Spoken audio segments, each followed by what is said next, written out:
Do do do do. Left of the box. Hello, welcome to Left of the Box. Bonjour, bienvenue. I'm Sandee. Like always, I'm just going, wait a second, to make sure that everyone is hearing me right now.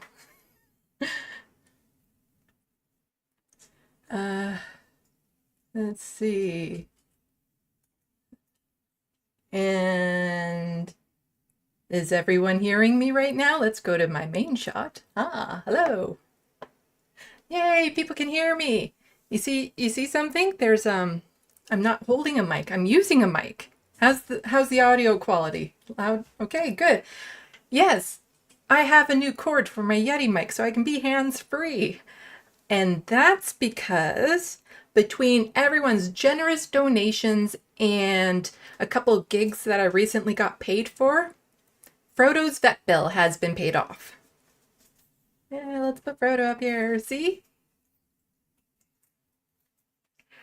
Yep, his vet bill has been paid off. And he's still doing well.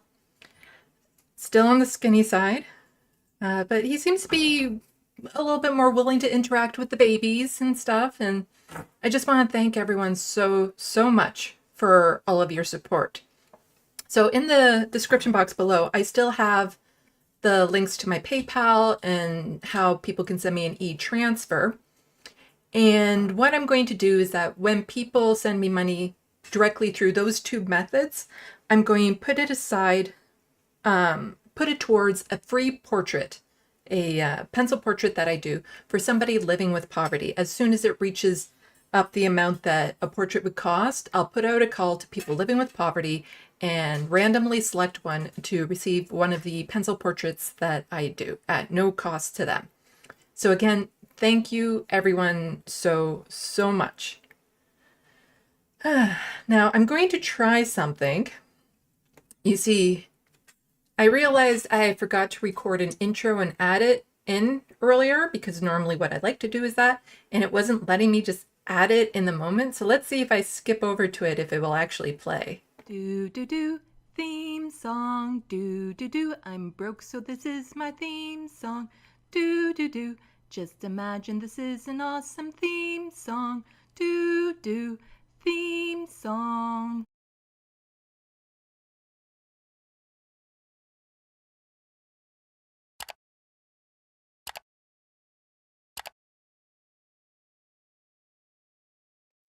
Hello, welcome to Left of the Box. Bonjour, bienvenue. I'm Sandee. Kind of feels like deja vu, I know. But it worked, okay, because it was just showing me a black screen earlier, so I wasn't too sure. Anyway, thank you everyone who has come out so far. I see some names in the chat that are very familiar. Hello, Looney Tunes, Bad Lefty, My Dogs Are Goth. There's Rachel and Tyler and Adam, and I'm sorry if I miss anyone. I'm still getting, Karen, hello. I'm still getting used to trying to, it can be a bit much. I get a bit scattered, you know, ADHD and all. But I should be set up if people want to do super chats. Please do so, and I now know where I can go to read them at the end. Although I'm paranoid that they won't be there at the end, so I still might try to read them as soon as they pop in. Anyway, yeah, I'm still learning this whole live streaming thing, so I might come off a little amateurish with this, but part of the reason why I'm a little bit more nervous than normal today is, and there's going to be a lot of sound. The kittens, they're in play mode and they're making a lot of noise. So if you hear that, yeah, and one of them might try to jump on me later. Anyway, back, I really should see if I can get any sort of ADHD medication because I can get scattered and it can be hard to follow me when I'm like that. Anyway, a little while ago, I had a bit of a meltdown. It happened in relation to my videos, and that's why I haven't been posting any new videos in the past week, 2 weeks, because it kind of destroyed my confidence doing it, and it's taken me a while to kind of build that back up. So I want to share with you what happened with it in hopes that it will help you to better understand when you see it happen to somebody else. So I'll start with my analogy that I have, saying it's not about the spilt milk. And I've put this in a few videos before, but for all the new people, what that means is, let's say you're out at a restaurant and you accidentally, well, the person next to you accidentally spills the milk and they start freaking out, like just totally losing their mind. And you're looking at them and you're like, what? It's just a glass of milk. It's no big deal. Like, what is the problem? But what you aren't seeing is that earlier in the day, the person lost their car keys. Earlier, they had some stress. Their pet wasn't doing well. They're suffering from depression and are masking it. There's so many other things that are going wrong in that person's life. And then suddenly they spill the milk. And that is just the thing that kind of breaks the seal. It's just another thing to reinforce their own personal belief that nothing is ever going to get better, that everything is always going to go wrong, and they can't take it anymore. And so they start just losing their mind over a simple glass of spilt milk. But to anyone who isn't in their brain, they see that and it doesn't make any sense. And that's kind of what happened to me earlier. Yeah, when I'm looking over this way, I'm trying to check chat to see if there's anything that I need to address right away or anything. The thing that I kind of broke over was something super simple, nothing that was a big deal. But there were so many other things going on in the background that was just one thing too many. So what it was is I was looking back at the live stream I did with Jeff Wiggins. Please go check it out. And I was looking to make a clip of it from the little fun thing I like to do, quiz the Americans about Canadian issues or Canadian subjects and stuff of that sort. And I was going to make a fun little video out of it. But as I'm watching it, I realize, oh, I got that wrong. And then something else, and it's like, oh, right, that was wrong. And I was still fine. And then there was something else that was actually mentioned in the video that I thought I knew, but I didn't want to say anything. And it turns out I was right. So that was a bit frustrating. And then there was something else. And finally, something else that was wrong that just caused me to lose my mind. And the simple things are, like, at first I was just planning on making like a video where I would add in some commentary and make light of it until that last thing that I came across. And it really made me feel bad because here I am, part of my gimmick is being Canadian and I don't know these, like, I got these Canadian things wrong. So how can I be trusted with other information if I can't even get this? And part of the frustrating thing is that I knew a lot of those answers. I just got them wrong in the moment. And the simple ones are when I asked Jeff what the capital of Canada was, and he first said Winnipeg, or is it Montreal? And I said, no, but they're both capitals of provinces. No, they're not. Winnipeg is, Montreal is not. It's actually Quebec City. I know that, but I didn't say it. And then he also said Vancouver, and I said, oh, that's also a capital, but not the capital of Canada. No, it's not. It's Victoria. And the thing is that I know all the provinces and their capitals and the territories and their capitals, but unless I'm listing it off exactly like that, I can have a momentary brain fart on it. And then there was that little joke question that I had about how many inches are in a centimeter. And of course, their centimeters are smaller, so there's more centimeters in an inch. And I said it was 2.2. That is wrong. And that one I got wrong because of my dyslexia. I get that confused a lot with pounds in kilograms. So there are 2.2 pounds in a kilogram, but it's 2.54 centimeters in an inch. And then Jeff asked me, like why us Canadians actually know measurements in inches a lot of the time. And I said, well, it's because we converted over to it not too long ago. And of course he asked me why, smartass. And I suspected it was in the 70s, but I didn't want to say it because I wasn't sure, not like my knowledge of capital cities. I was right. Yeah, it was incremental in the 70s that we switched over. 1975 was the first weather forecast in degrees Celsius. And so I was okay with all of that. I could have made the video. I could have just made light of all of that. But then I had also asked him what Canada's other sport is. Because we have hockey, which is our national sport, but there's actually a second one. And it's lacrosse. And I brushed it off and I said it's a Quebec thing. No, it is not.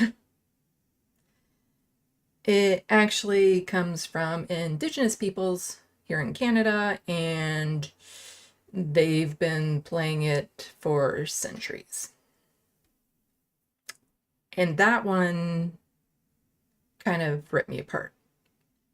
Part of it is I try so hard to be on top of issues when it comes to Indigenous peoples and to learn about it and stuff like that. But here I was, and I got this wrong because all my life I thought it was French. Well, it's probably a French word, but I didn't realize where it came from. And I guess what it comes down to is part of it is that's how poorly educated we are in Canada. Unless you seek out this information, you won't learn it. And part of it is Canada's need to tokenize Indigenous things to make it look like to the outside world that we're inclusive, that, they're part of our culture, when in actuality, the way Canada treats Indigenous peoples is horrendous still. So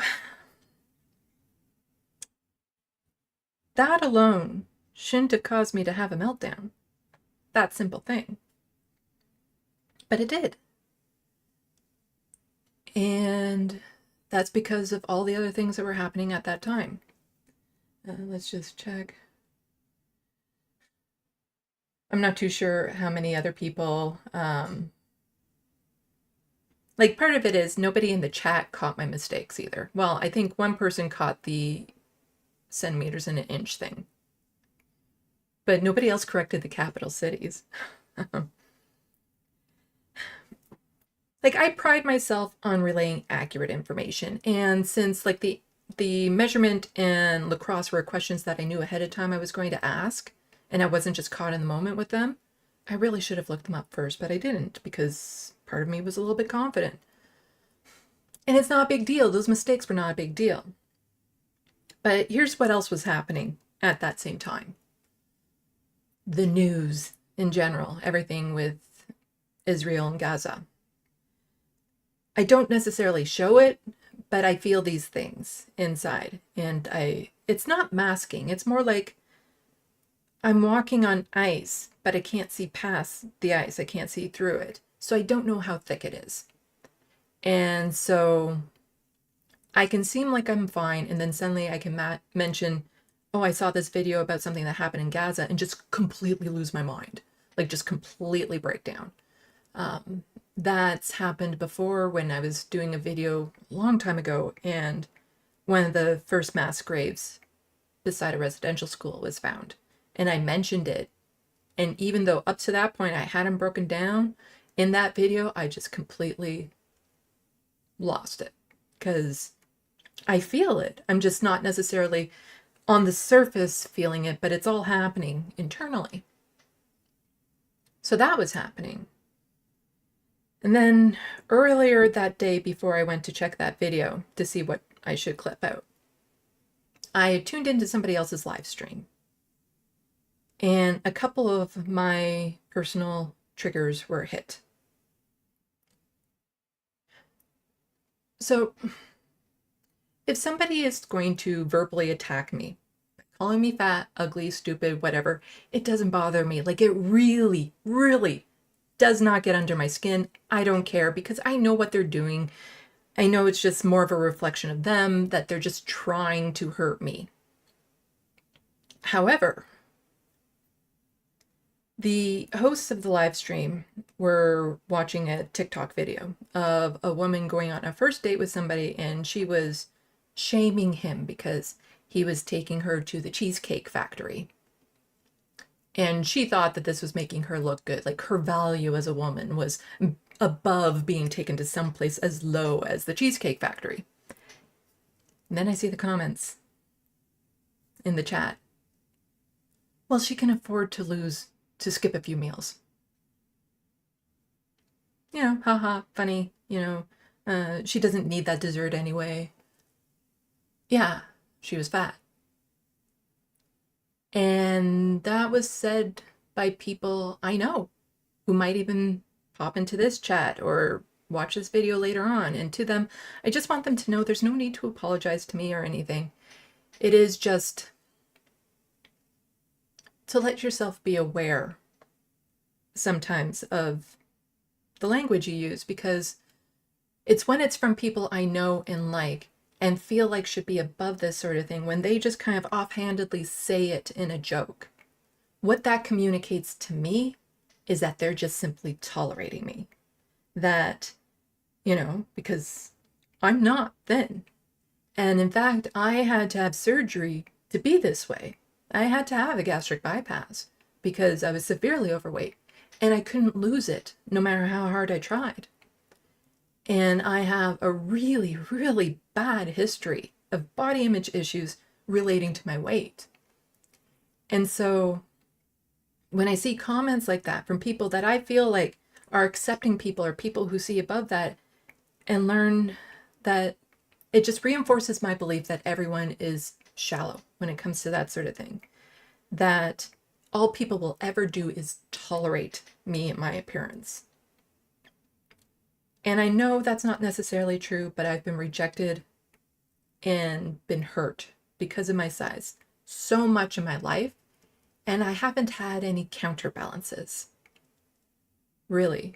So it hurts when I see that, or when it's in a movie and it's an offhanded joke about, oh, you shouldn't be getting that TV dinner, the TV dinners are only for fat women on the weekend who can't get a date type thing. And I see fat jokes all the time.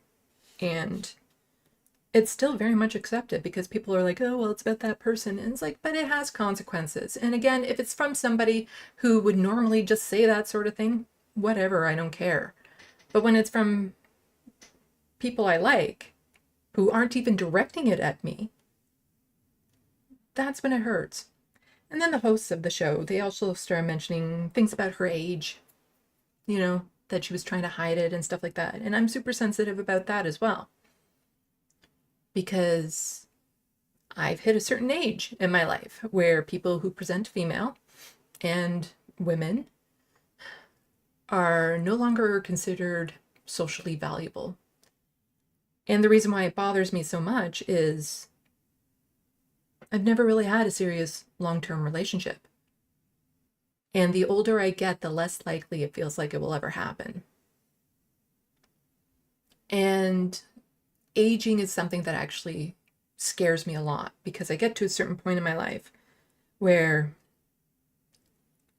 I'm worried I haven't done anything, like I haven't accomplished anything, and that it's too late for me to do a lot of things. And it's a fear that's constantly there, and I don't know how to escape it necessarily.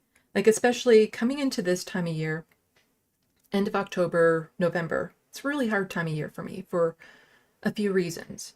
Like today, I was very close to my grandmother in the last few years of her life. Today's her birthday. So that reminder is a bit hard at times. And then there's a couple other anniversaries later on in the month that, in November, that are kind of hard on me. Ones that I don't necessarily want to get into right now.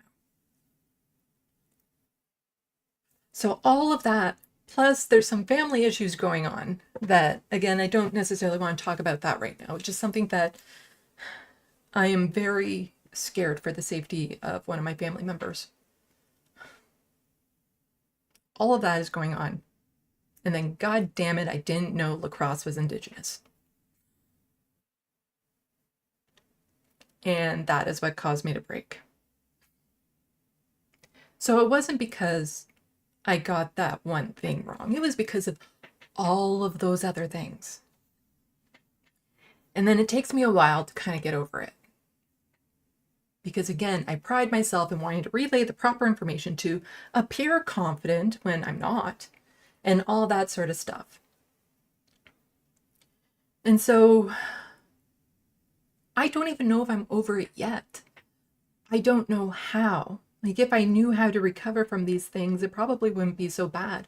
I've tried lots of things because, the other thing that's also kind of leading towards my mood is I haven't been able to go on my walks that I normally go on for about a month and a half. I injured the bottom of my foot, and there's like a tendon in the heel or something that can snap and become inflamed. And so any weight on the foot can cause it to hurt. And it gradually gets better, but then if I break down and go for my walk, it just reflames it for a bit. So I really have to try to hold off going for those walks. But walks for me, the walks that I do, I'm listening to my music, I go into my own little world. It's meditative for me. It helps me to process things. It helps me to think of content for my videos and things to say. And it allows me an escape from this world for just the hour and a half that I'm out there. And I can't seem to get into that brain frame any other way, like not even just dancing in my apartment or anything of that sort. So I haven't even been able to do that. So I'm limited as to ways that I can even unwind.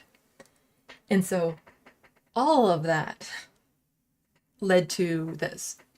So something I try to do to help kind of process it is I have some friends that I can talk to.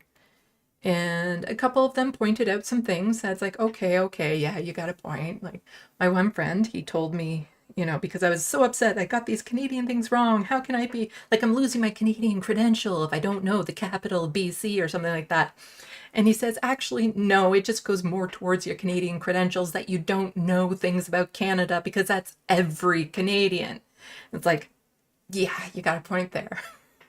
Because I'm not too sure there are many Canadians that can name all of the capitals of the provinces and territories. And yet that is something I can, in fact, do when I'm just listing them off. And then another friend, she let me know, it's like, don't think of the lacrosse thing as an Indigenous thing you didn't know. It's sports. Like, anything about sports. And again, it's kind of like, yeah, you got a point. I used to play basketball when I was a teenager, but other than that, sports are not my thing. I don't watch it. I don't know much about it. It'd be like if me and Emma were to have a conversation and she's talking about sports and I'm talking about Star Trek, it'd be like, that's pretty much the level of like, we can't communicate at that point then because we don't know anything of the other subject. Bad Lefty is asking where Canada is. You just head north and turn left and eventually you'll find it. So,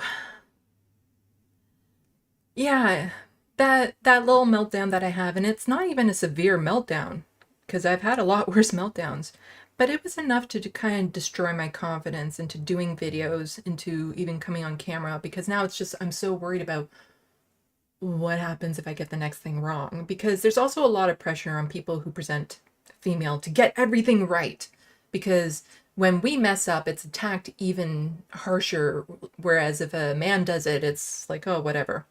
Plus, I have a history in my life of making a minor little mistake, and especially as a kid, being yelled at, screamed at, and sometimes hit.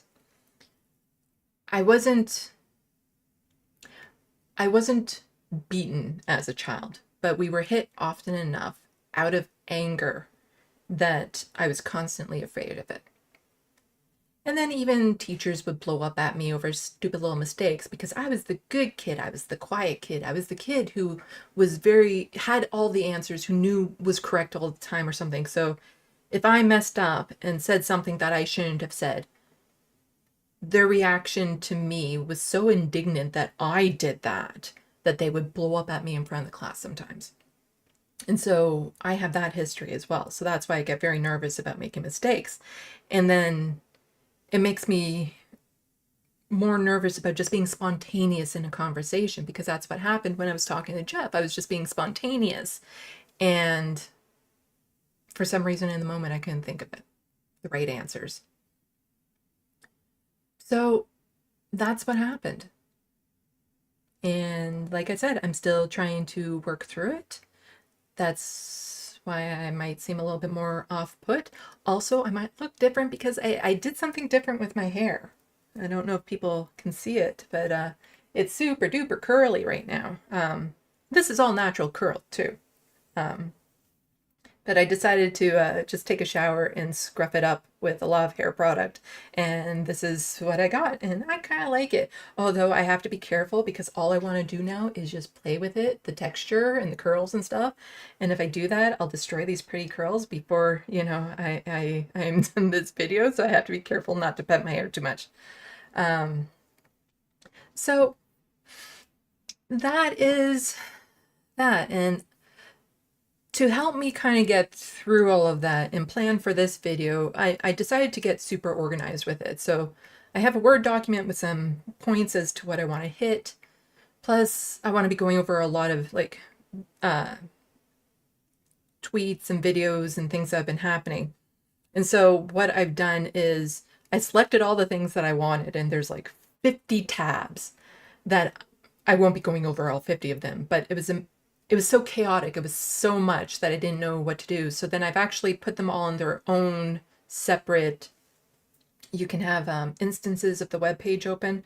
And so when I have one up, it's just of the one subject. And then that actually helped me to filter out ones that I don't need and stick to the ones and sort them in order so that when I am presenting them, I can just click them in order and not have to worry about where is what.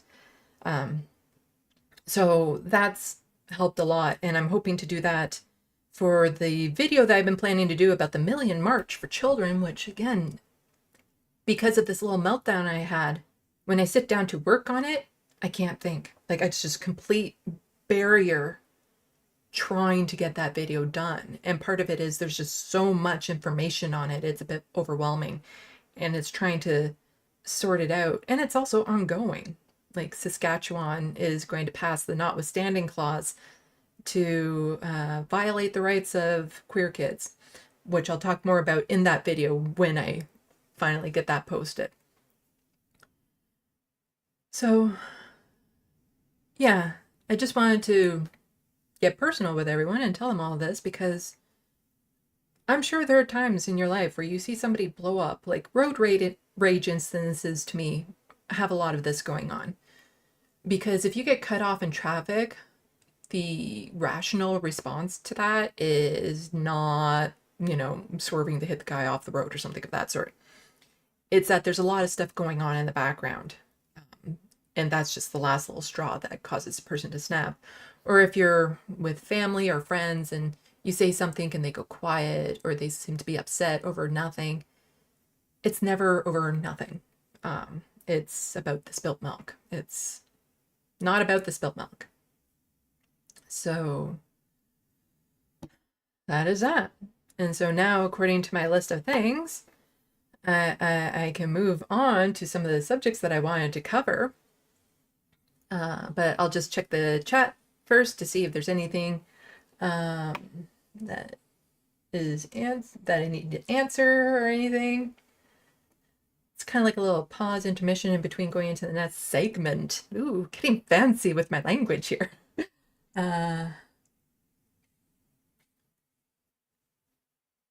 Let's see. Yeah, bad lefty. Aging is rough, but the alternative is worse. Sorry. Yeah, I know. I often tell people aging, the side effect of not dying, is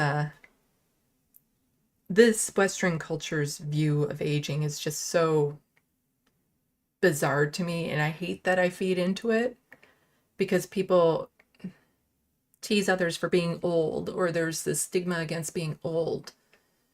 When in actuality, the fact that you got to that age is sometimes amazing, and then the history and the knowledge and everything you know is also amazing.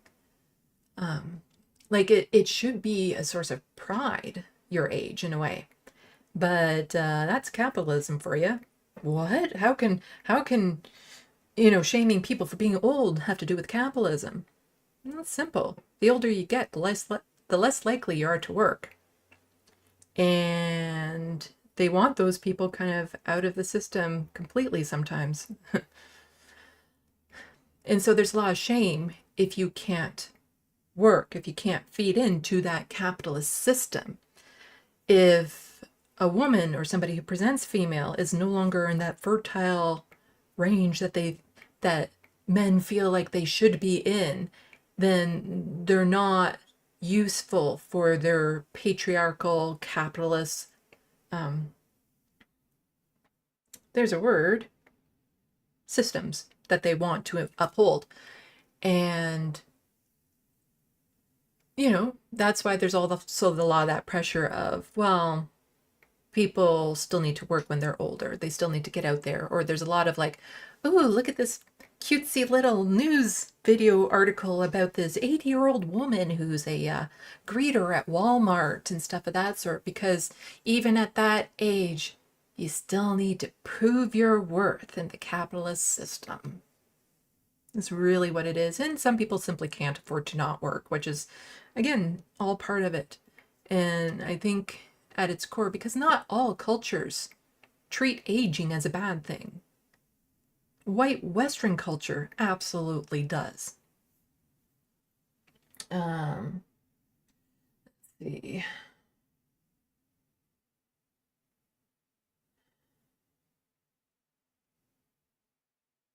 Thank you for showing up. I still shower. Let's see.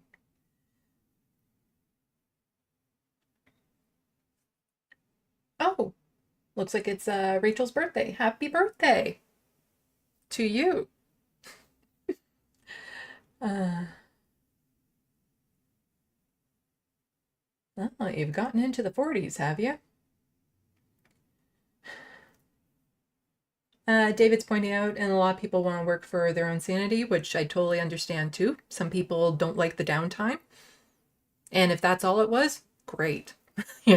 I wish that was the case for everyone who has to work.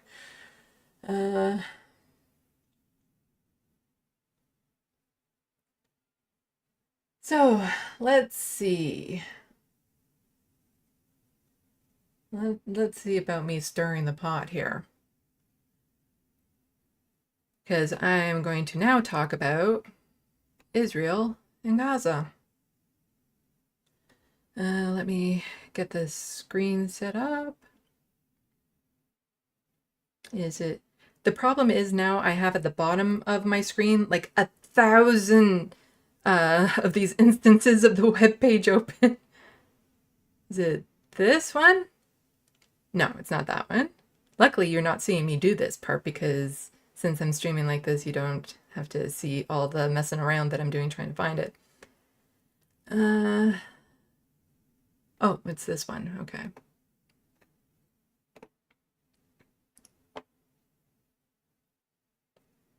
And then let's see if I go here. It worked. Here I am. So, because I want to be sensitive, I really feel like I should state my opinions again. I am not against Israel. Their government, I have a lot of issues with. The way that their government has been treating people, both in and out of their country, quite honestly, is abhorrent. And what they're doing in Gaza is unconscionable. It is the constant bombardment and stuff because, yes, Hamas is bad. What they did was unquestionably horrific. That doesn't give another country the right to shut off water to over 2 million people, to bomb indiscriminately, to justify all of it. Innocent people who are also being more or less held hostage by Hamas in Gaza because they can't leave.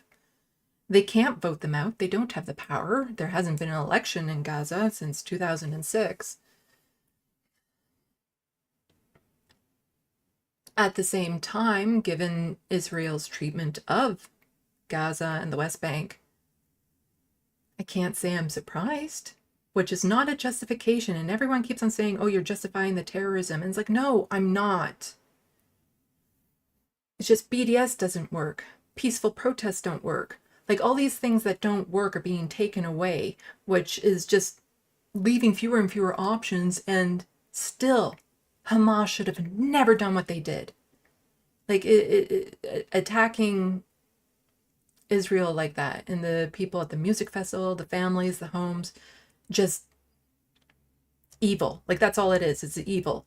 And it's just them wanting to do horrible things, to seek revenge, to do all this stuff, because their actions do not help the average Palestinian in Gaza. In fact, it makes their life, as we're seeing right now, a lot worse.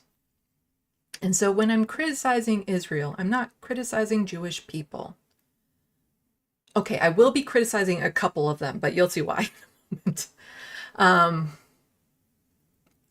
I am criticizing the settler colonial system that they're enforcing, that they're enacting. I'm criticizing the absolute horrendous treatment of people in Gaza. That, yeah, you see the images and it's haunting. It's horrible. So I just kind of wanted to make that little stipulation first, because some of my favorite people are Jewish. I don't hate anyone for being part of a religion or background or ethnicity or anything of that sort. It doesn't make any sense to me, because no one person, no one group is capable or possible of representing everyone within that group. Hamas does not represent Palestinians. They are a small, small part of Gaza. And I'm sure a lot of Palestinians, if they could, they would get rid of Hamas. Just like there's a lot of people in Israel who are protesting their government and what they're doing, and who are also then being abused by that government. So I always just look at it, who has the power in the situation, who's doing the harm. And there's been lots of instances in history to show it has nothing to do with religion. Religion is often just the excuse used, because if you look back at the Rohingya genocide, which wasn't that long ago, the people in the wrong there, the people doing the killing and hurting and stuff, were Buddhists. And you don't think of Buddhists, like if you think of that religion, it's like, oh, they're all about peace and stuff like that. And it's like, no, it's a group of people within that religion that want control power, land, territory, all of that. And they're just using religion as an excuse to get what they want. Let's see. So I tweeted this out not too long ago. Oh, right. If I'm using the mouse, I have to use it over on this side. My OBS screen is on, well, it's on this side for me. And so sometimes I look at it and I use my mouse over top of that to point things out, but you're not going to see that unless I do this, because this is what you're seeing over here is a screen capture. So I have to be careful, like I don't pop up my notes or anything of that sort while I'm doing this. Anyway, so I've tweeted this out. I've been disappointed, but not surprised, by some leftist takes on what's happening in Gaza. Looking at BG and DS, for examples. That would be, DS is Dave Schuster. The BG person. We'll get to him in a moment. I'm grateful my favorite peeps on here and YouTube are vocally on the right side of the issue. Thank you for not staying silent. You rock. I tweeted that out a little too soon.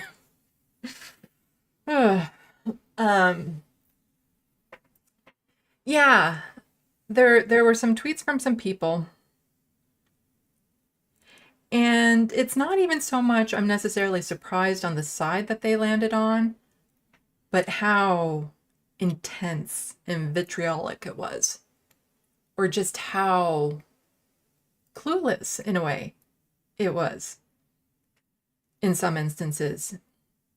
And like if we start over here, let's see if this is loading up properly, from Amy Schumer. Now, I don't really know Amy.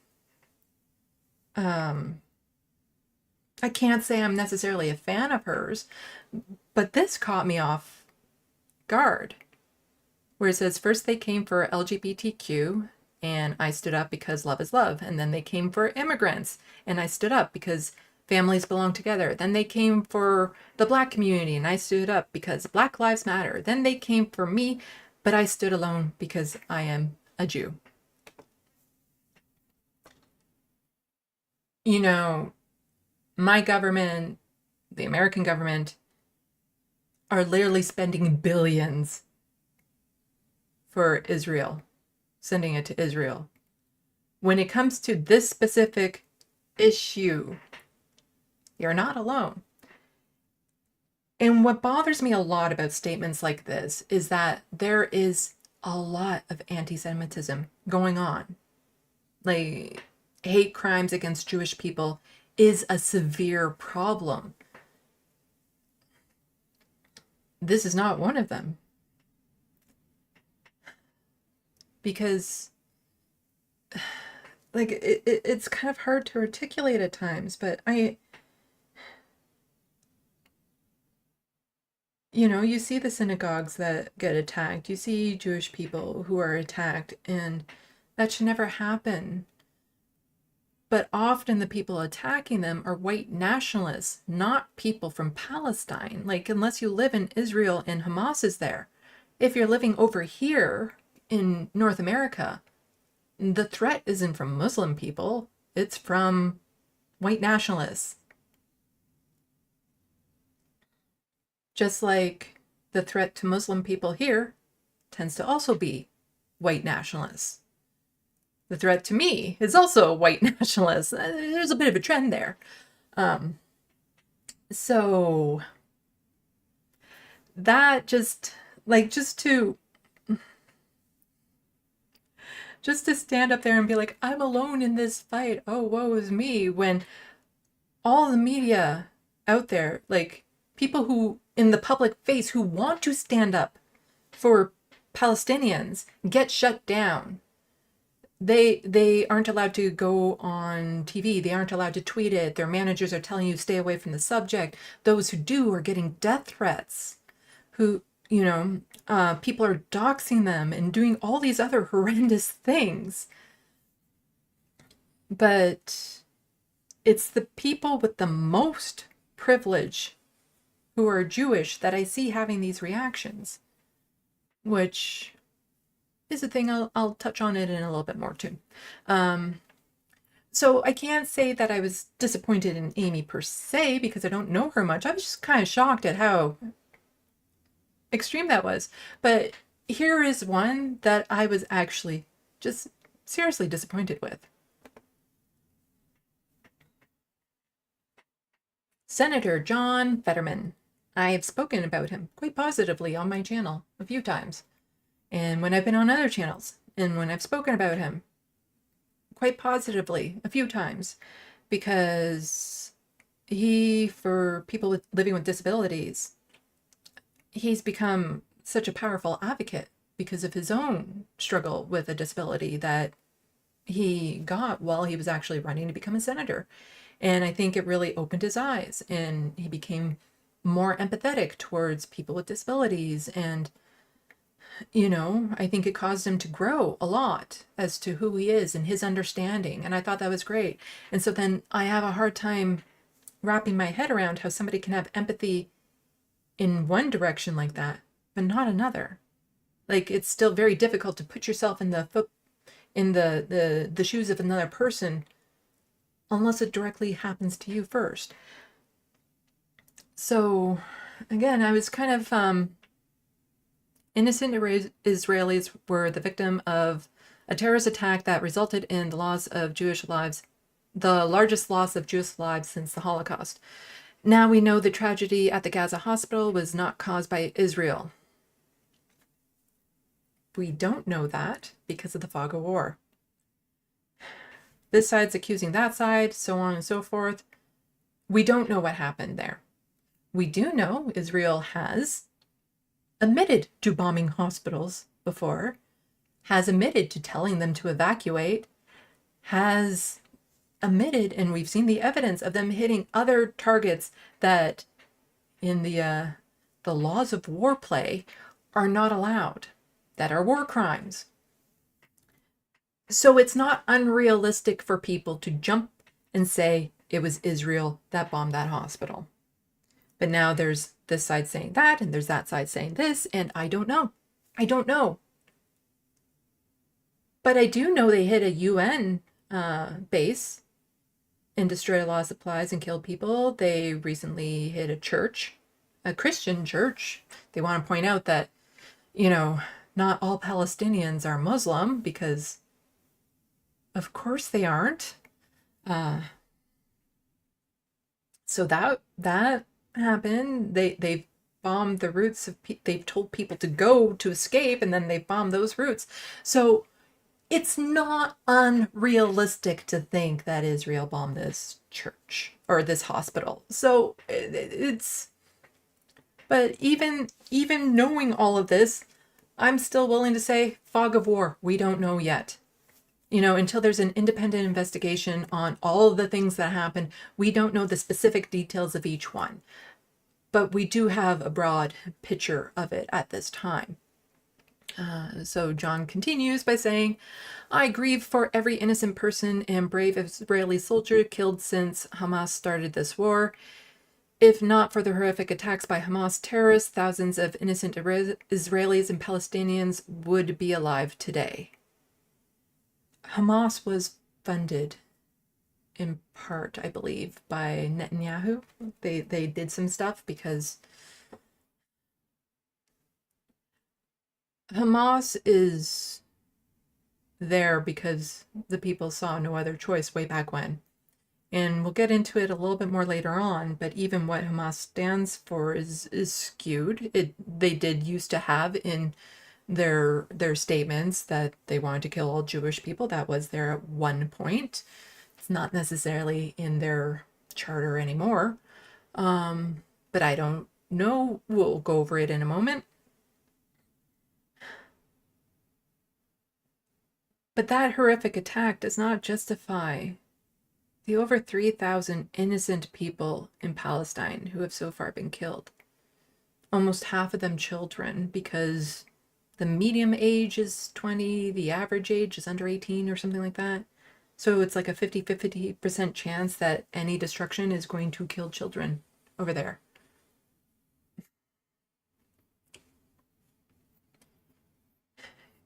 and the conditions in Gaza.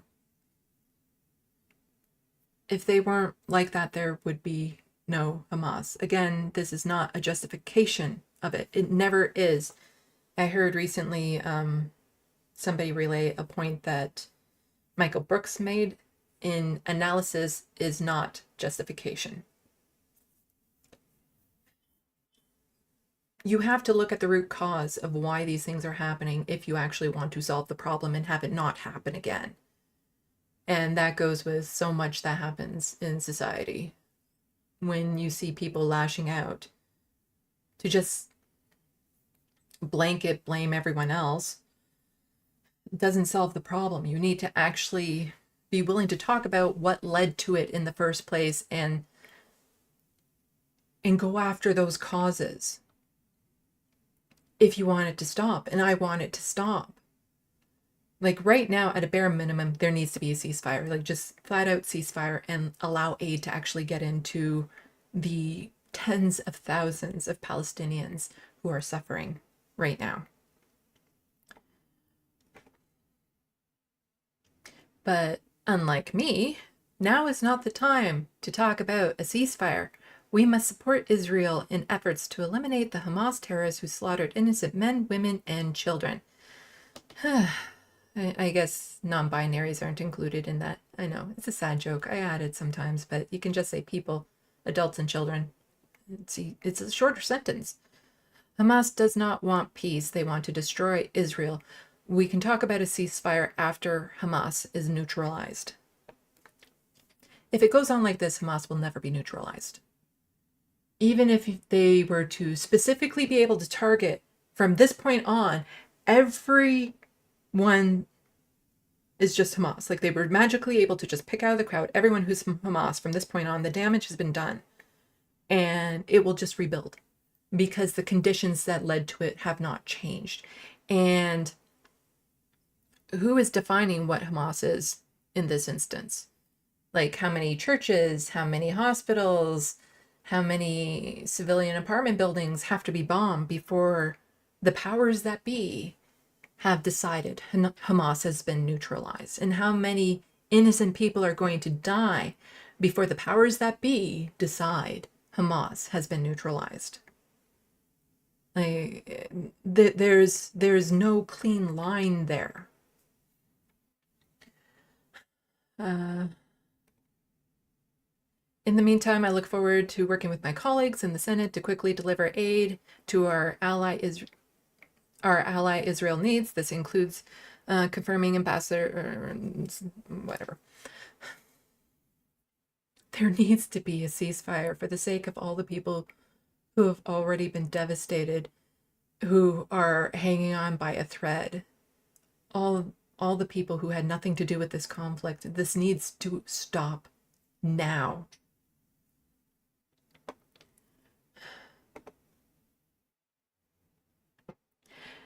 Now, I wouldn't say this was a backpedal, but maybe just a touch of a softening to his statement. Today, I was proud to join with Senator Ossoff and 34 other senators to urge the swift implementation of sustained access for humanitarian aid, including water and medical supplies to save innocent civilian lives in Gaza. We can't allow Hamas barbarism to rob us of our humanity. Now, how are we going to get those supplies to them if Israel is still bombing them? If Israel keeps the borders closed? If Israel won't allow in aid and supplies? How are we supposed to get those supplies into them without a ceasefire?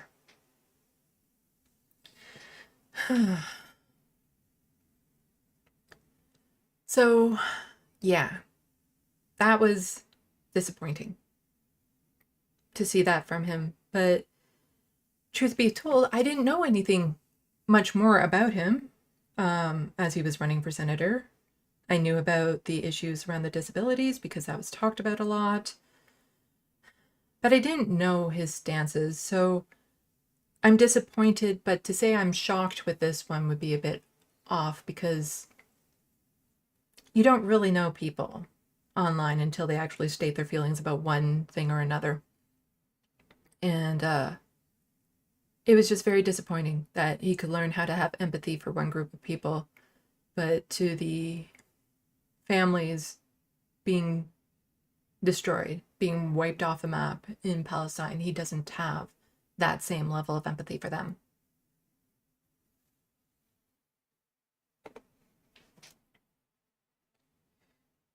And then there was this on Sarah Silverman's Instagram.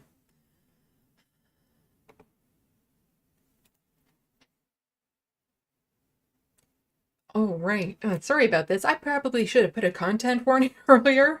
I'm sorry. My bad. I should have mentioned that sooner. I have to get better at mentioning those things as I go on, I think. At some point, I'm going to learn how to add like text to this bottom part here while I'm doing a live stream so I can actually do that so that people can get a warning that I might be talking about sensitive situations. But to be fair, I'm usually talking about sensitive situations. Just quickly look at the chat because, it's a lot.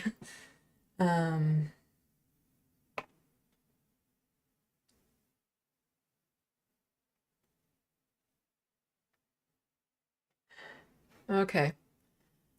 So this take from Sarah Silverman was disappointing because I know a little bit more about her. You know, she's been a guest on the Majority Report, and I'm a huge fan of the Majority Report. And, you know, she's always seemed to be on the right side of the issues, but that's the thing. You can be on the right side of most issues, but then there just can be a couple, you know, TYT, for example. They are on the right side of most issues, even now. The few that they're not, though, it's really bad. And personally affects somebody like me, which is why I can't support them anymore because of that. But still, on the vast majority of issues, they tend to be on the left side, right side. The right side is the left side of most issues. We'll be talking about them a little bit more in a moment. Bad Lefty the Who report? Yeah, I don't know. It's just some tiny little YouTube thing. I recommend you go subscribe to them. You know, they need that boost in numbers. So Sarah Silverman Instagrammed out. I don't know what you call that. There is a very strange thing happening. Many are saying that it's inhumane that Israel is cutting off water electricity to Gaza. Yeah, many are saying that. Israel made it pretty simple. Release the hostages and we will turn it back on. Instead of pleading with Hamas to release civilian hostages, which include babies and toddlers, there are politicians, cough cough, AOC, calling Israel inhumane. You know, when you cut off the water and electricity to Palestine, those hostages that you're so concerned about are also being cut off from those supplies. Huh? If that isn't enough for you, Israel does not need to supply Gaza with these resources, which they do for free.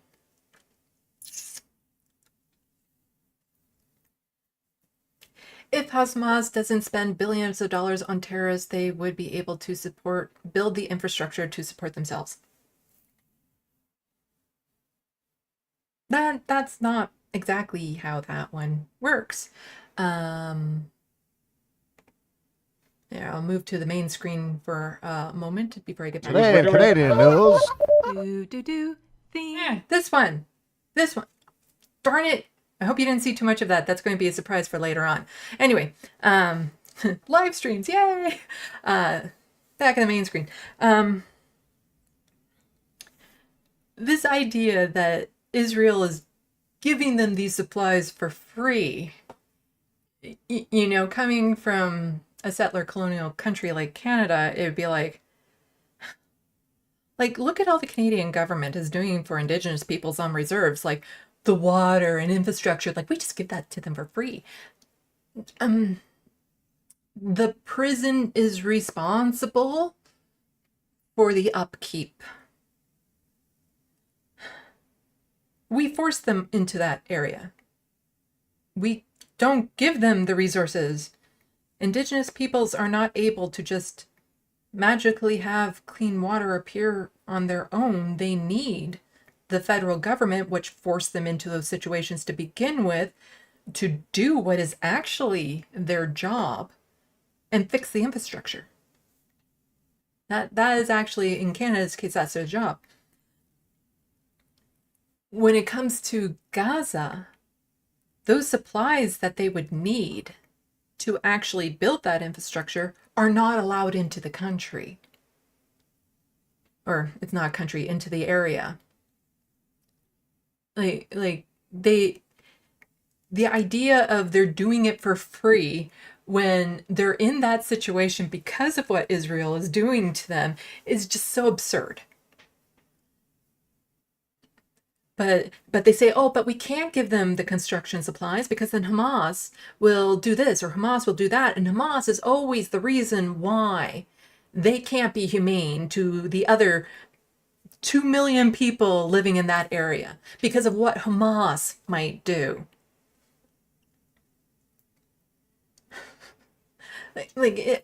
There's no awareness here. Like the idea that Hamas has billions of dollars too just seems a little, that seems like a reach. But it's back to, I mentioned this when I was in another live stream or somebody else's thing. It's like Israel now has this Guantanamo Bay? Guantanamo Bay issue the Americans had with the people that they threw into prison there. Because it's like, oh, they were just suspected of being terrorists, and so we put them in this area, we isolate them from their family, and oh, they're responsible for all of their supplies too, of course. But they treated them so badly and kept them in there for so long that it got to the point where the Americans are now like, we don't think we can release them because then they're going to want to seek vengeance for what they did. Like if they weren't a terrorist before, they are now. And it feels like Israel is now in that brain frame of thinking there's no possible way the people of Palestine will ever be able to not seek revenge in very horrific ways towards Israel for everything that the Israel government has done to them. So they're left in a bind of what can we do? You know, you can't keep them locked up there forever, but you can look for an excuse to kill a lot of them, to put them in line. It's just, there's no winning in this situation because do I want Hamas to get the power to do all these horrible things and the tools? Of course not. I don't want Hamas to be an issue, but to deny 2 million people freedom, like again, the medium age there is 20 because the life expectancy is so low. So the amount of social murder that's happening there because they can't get the treatment, the resources, the like, oh, they shut off water. The 5%, what is it? 5% of water is actually drinkable there. So they were oh so kind to turn it back on. But the infrastructure needed to actually get the little clean drinking water there, a lot of that infrastructure has been destroyed. So it's, yeah, it is like to not be able to understand that, to hold all Palestinians responsible for what this one little group is doing. And to say it's their fault. It's just so, I don't know how you come to that rationalization. Like, I get there's a long history there and a history I don't know a lot about. And that, you know, all I can see is what's happening now. And the thousands and potentially tens of thousands and potentially hundreds of thousands of innocent people who are going to die because of this. That is what I see now. And all I see is another government, another right-wing radical government trying to get their own way, trying to keep power, trying to grab land, trying to maintain the systems that got them to where they are by any means necessary, without any thought about what's going to happen to those people. So a lot of dehumanizing language has been used towards Palestinians. A lot of conflating Hamas with Palestinians have also been happening, because it's like, well, you're not really hurting Palestinians, you're hurting Hamas because they're all Hamas there, something like that. So it is pretty bad. Let's go back to the news share here. So when I first saw this, it was actually on David Dole's thread that I first saw it, and I actually questioned, like, I don't want to believe that this is real. Like, is there a link to it or anything? So apparently it has been taken down from her Instagram account, and she blamed it on weed, saying she was high at the time. You know, things that, like alcohol, ambient, weed, things that may lower your inhibitions, don't change who you are. They just allow who you are to come out a little bit more. Because it doesn't matter what kind of drugs I get. I would never say, let's kill 2 million, like, let's punish 2 million people for the actions of a few. I would never say that.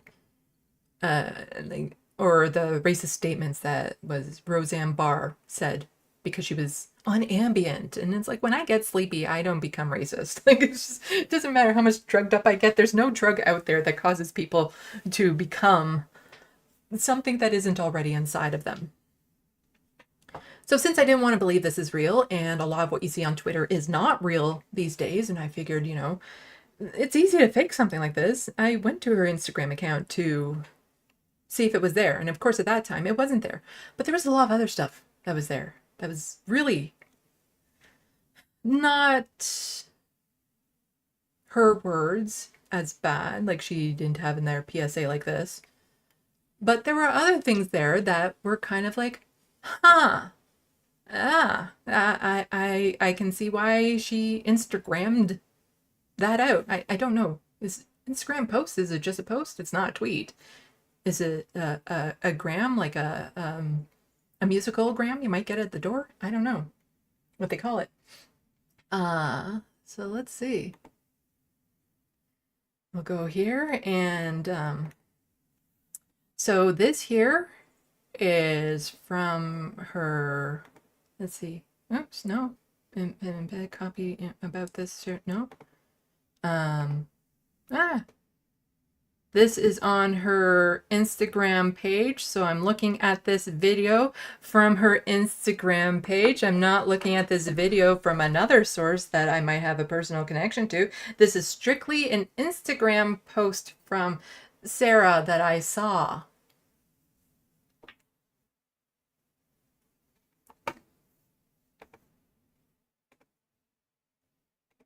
And I actually need to mute my live stream for this so that I can hear this without any interruption. Oh, hello, MIDI doctors. Again, thank you to all the people who have become moderators for my channel. Well, who have remained moderators for my channel. I kind of told you.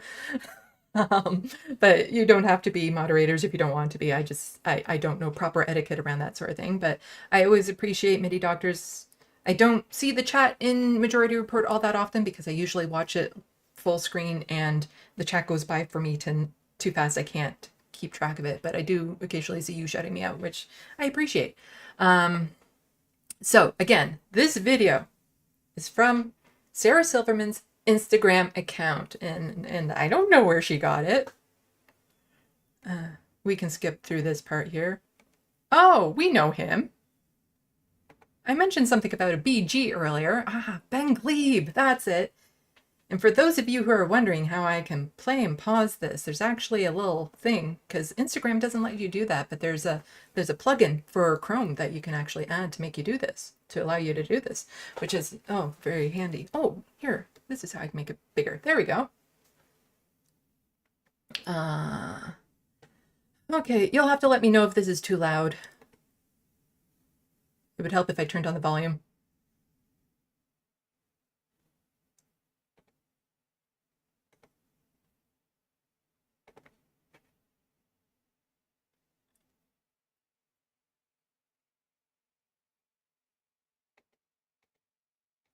Okay, so, oh, is that going to mute every time I hit pause? That's going to be annoying. As somebody else pointed out, oh, what's his name? He was on that show with that other guy. I doesn't know much. He's the Egyptian former comedian who went on to that British right-wing show. As he pointed out, there is a name for Gaza without Hamas, and that is the West Bank, which has also seen a spike in attacks and everything. Ah, Bassem Youssef, that's it. So, like, the idea that Gaza is run by Hamas it's to a point, but they don't have a choice. This video also is like 8 minutes long, so I've sped it up, and I might skip some parts just to get to some things. Oh, unmute.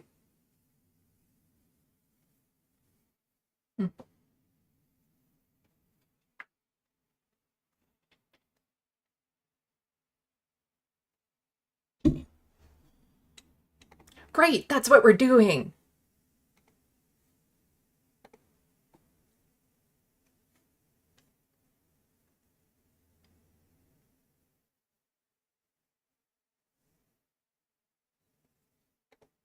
Wait, are you guys not getting... Oh, no, you're not getting any sound because I don't have that. There, okay.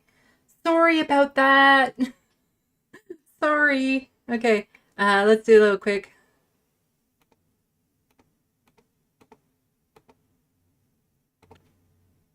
Coming off incredibly uninformed and unbelievably on the side of terrorists. Did you hear that?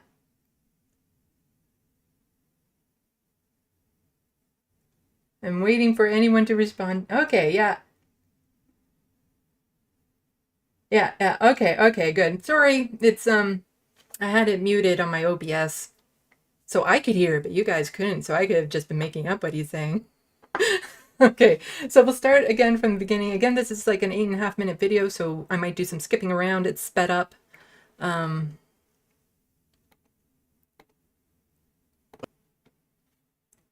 Even on any side of the political spectrum, have been coming off incredibly uninformed and unbelievably on the side of terrorists lately. So let me make it very clear and very simple, because no one is explaining this situation clearly, and no one seems to understand the history. Look, I love the Palestinian people. I want very deeply for them to have peace and their own nation as soon as possible. But that cannot happen right now, because one of the 2 Palestinian territories, the Gaza Strip, is run by a terrorist organization called Hamas. Okay, so now that statement, that stuff that I was talking about, would probably make a lot more sense. So just so if you're watching this in the future, now just go back and watch what I previously said, because I can't remember everything that I already said, to see, yeah, that made a lot of sense. A lot of good points right there. I hate how it mutes it every seized time control long ago from peaceful Palestinians, and you cannot negotiate with terrorists who want you dead. Hamas is not the Palestinian people as a whole. Hamas is all we are asking you to speak out against, to be against, while supporting innocent Palestinian people as well. There again, yeah, we are speaking against Hamas. Hamas is bad. Yeah, we got that. Good. Okay.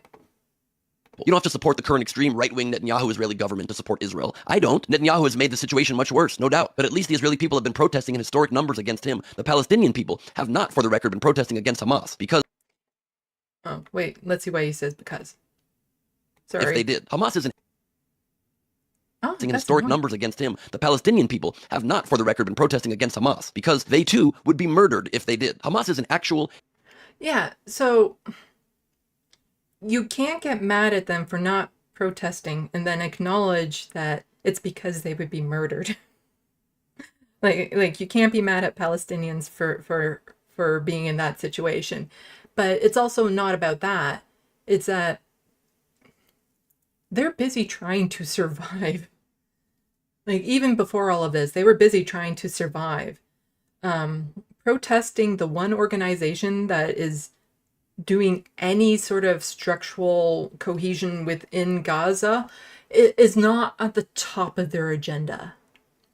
Because again, Palestinian people did not know that this was about to happen. And I can pretty much assure you a lot of them would have been against it because they would have known what it would mean for them as well.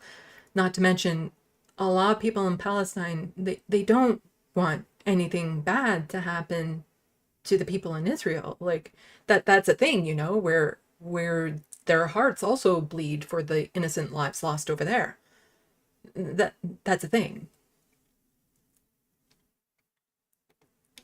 Terrorist group who seized control of the tiny Gaza Strip in 2006 after Israel gave the Palestinians that land in 2005 so that there could be peace. Land they won fair and square in a war in 1967 when Israel was attacked from all sides by their Arab neighbors yet again. No nation voluntarily gives up land, but Israel did in hopes of peace. So in 2006, Hamas, this terrorist organization, was elected by a tiny margin then to ensure. Okay, so again, I don't know the history here so much. It was like what, back in 1967 that Israel was created for a country for Jewish people. How? Like, Israel is being also gracious by forcing Palestinians onto smaller and smaller pieces of land and forcing people out of their homes and stuff like that. But way back when this was first started, were there no people living there? Like, who gave this land to Israel? Was it just a bunch of Western settler colonial countries that decided we get to do this? And all the people that were living there were forced to move? Like how? How did that happen? Also, Tyler Hackner mentioned earlier, that's why people use a lot of starvation to, governments use starvation to suppress rebellions, which is true. You know, if you're too hungry, you can't do anything. But yeah, so the way Israel became a country was it had to come from somewhere that wasn't just new land. There were people already living there that would have been forced from their homes. It'd be like Canada right now saying, "Oh, we give this piece of land to the Six Nations. This part of the Haldimand Tract, we're giving this to Six Nations."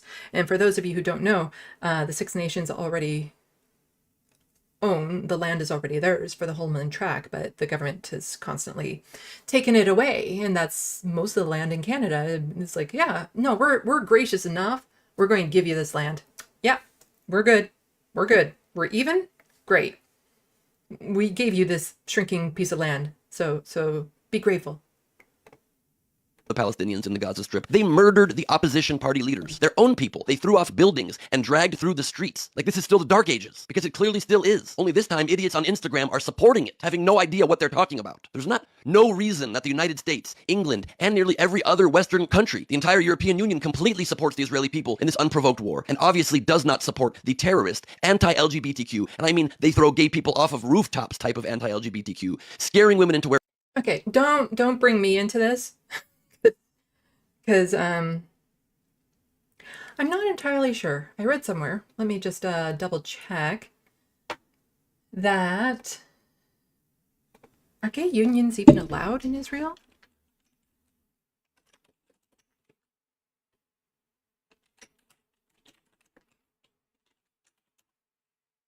No, same-sex marriage is not legal in Israel. Yeah, so it's good thing he's saving us from Hamas, where, you know, over here in North America, where we have evangelical Christians who would be more than happy to do that to us if they could. And so, yeah, don't, like, the thing is that there are gay people in Palestine who also need our help. Don't bring someone like me into this to justify you killing those gay people in Palestine and Gaza. Jihad, holy war-seeking terror, scaring women into wearing hijabs. Literal jihad, holy war-seeking terrorists of Hamas, whose stated goal in their official charter is to wipe all Jews off the map, to annihilate them, and that negotiating or living alongside them is completely against what they stand for. More. Okay, so again, I don't know how accurate that is. It's not like Twitter is necessarily a great source for information, and everything I have to take with a grain of salt. But this is from Dorian is nano prepping. As someone who has firsthand witnessed the way Zionist indoctrination is used to radicalize Jews against Palestine, I want to make a thread of things that help me unlearn what I've been taught, hopefully to help people deprogram themselves or their loved ones. And so, I'll link to this thread below so people can read it in their own time. I don't have this one particularly linked right now in the description box, but I'll add it after this. But there's one part here. But their charter says they want to kill all Jews. Their 1988 charter does. Since Hamas was the only group making any changes, secularists joined and reformed a lot of the literature. They have a new charter as of 2017, and here's an excerpt. Hamas affirms that the conflict is with the Zionist project, not with Jews because of their religion. Hamas does not wage a struggle against the Jews because they are Jewish, but wages a struggle against Zionists who occupy Palestine. Yet it is Zionists who constantly identify Judaism and the Jews with their own colonial project and illegal entity. Hamas rejects the persecution of any human beings or the underlying of his or her rights on nationalist, religious, sectarian grounds. Hamas is of the view that the Jewish problem, anti-Semitism, and the persecution of Jews are phenomena fundamentally linked to European history and not the history of Arabs and Muslims and their heritage. Again, I don't know how accurate that is. Like, I don't know what their relationship was before this, but a lot of anti-Semitism definitely does come from European countries in Western culture and all that sort of stuff. Like, back when Hamas was first elected into power, it wasn't because of the want to kill all Jews. It was because of like anti-corruption and all these other sort of things. And again, if we just bring it back to an example that people might be able to understand here is evangelical Christians. How many people voted for Trump? Trump is not an evangelical Christian. His vice president was. Mike Pence. Do you think if he could, he would wipe out all queer folks in the United States? You know, probably. How many tens of millions of people voted for that? Now, a lot of them didn't vote for him solely because of that one issue, but they still voted for him. And the thing is that even then, that would not give me permission to carpet bomb the Bible Belt. Even though there are people within evangelical Christian, even over here, yeah, there's right-wing radical Muslim people who also believe this, that queer folks should be eliminated any way possible because we are a threat for whatever reason. And it is basically in the words of God, according to them. The problem is with the people that are twisting the words, that are using that to gain their power and control and do all that sort of stuff, who want to see people dead. That's where the problem is. It's not with all of it. The land of Israel by the 1948, just 3 years after 6 million Jews were annihilated in the Holocaust, when much of my family was killed. And now my family is in Israel, the one place that's supposed to be a safe haven, and they're trying to kill them again? That's the kind of neighbors Hamas is. When someone tells you who they are, believe them. But for some reason, instead, you support them? You support terrorists suddenly? Is that how you like to be woke? By supporting slaughter and terror? Either learn what you are supporting or shut your mouth. For the record, when the Jews... Yeah, we're not supporting Hamas and their tactics. That is not what we're doing. I don't want Hamas to exist. So let's get rid of the conditions that create organizations like Hamas.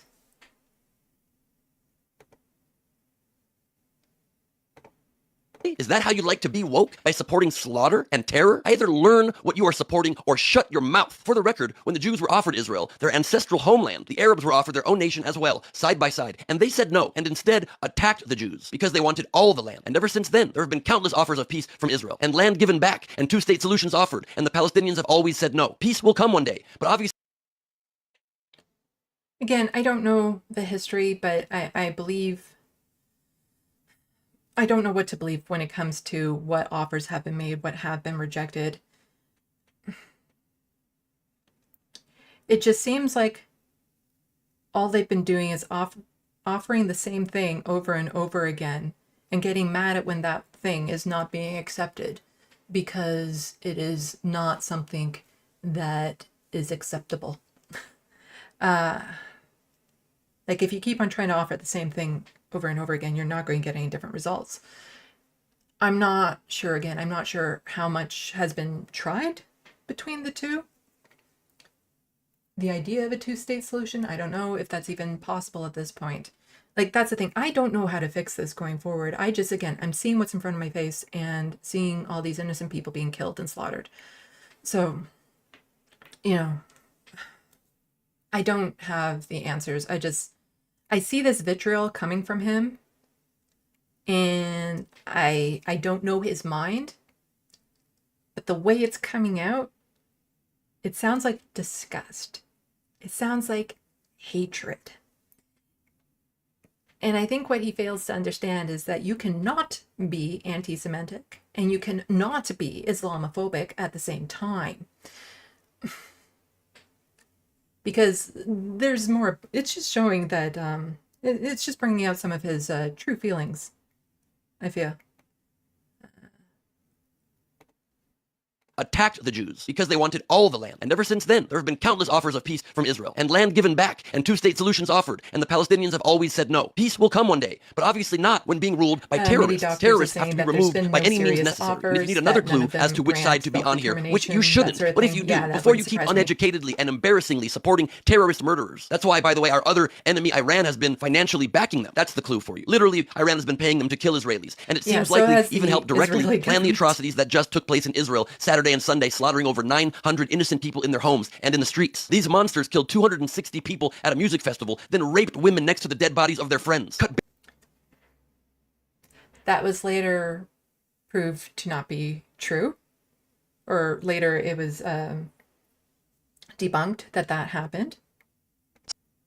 900 innocent people in their homes and in the streets. These monsters killed 260 people at a music festival, then raped women next to the dead bodies of their friends, cut babies' heads off, killed elderly people, and burned them alive.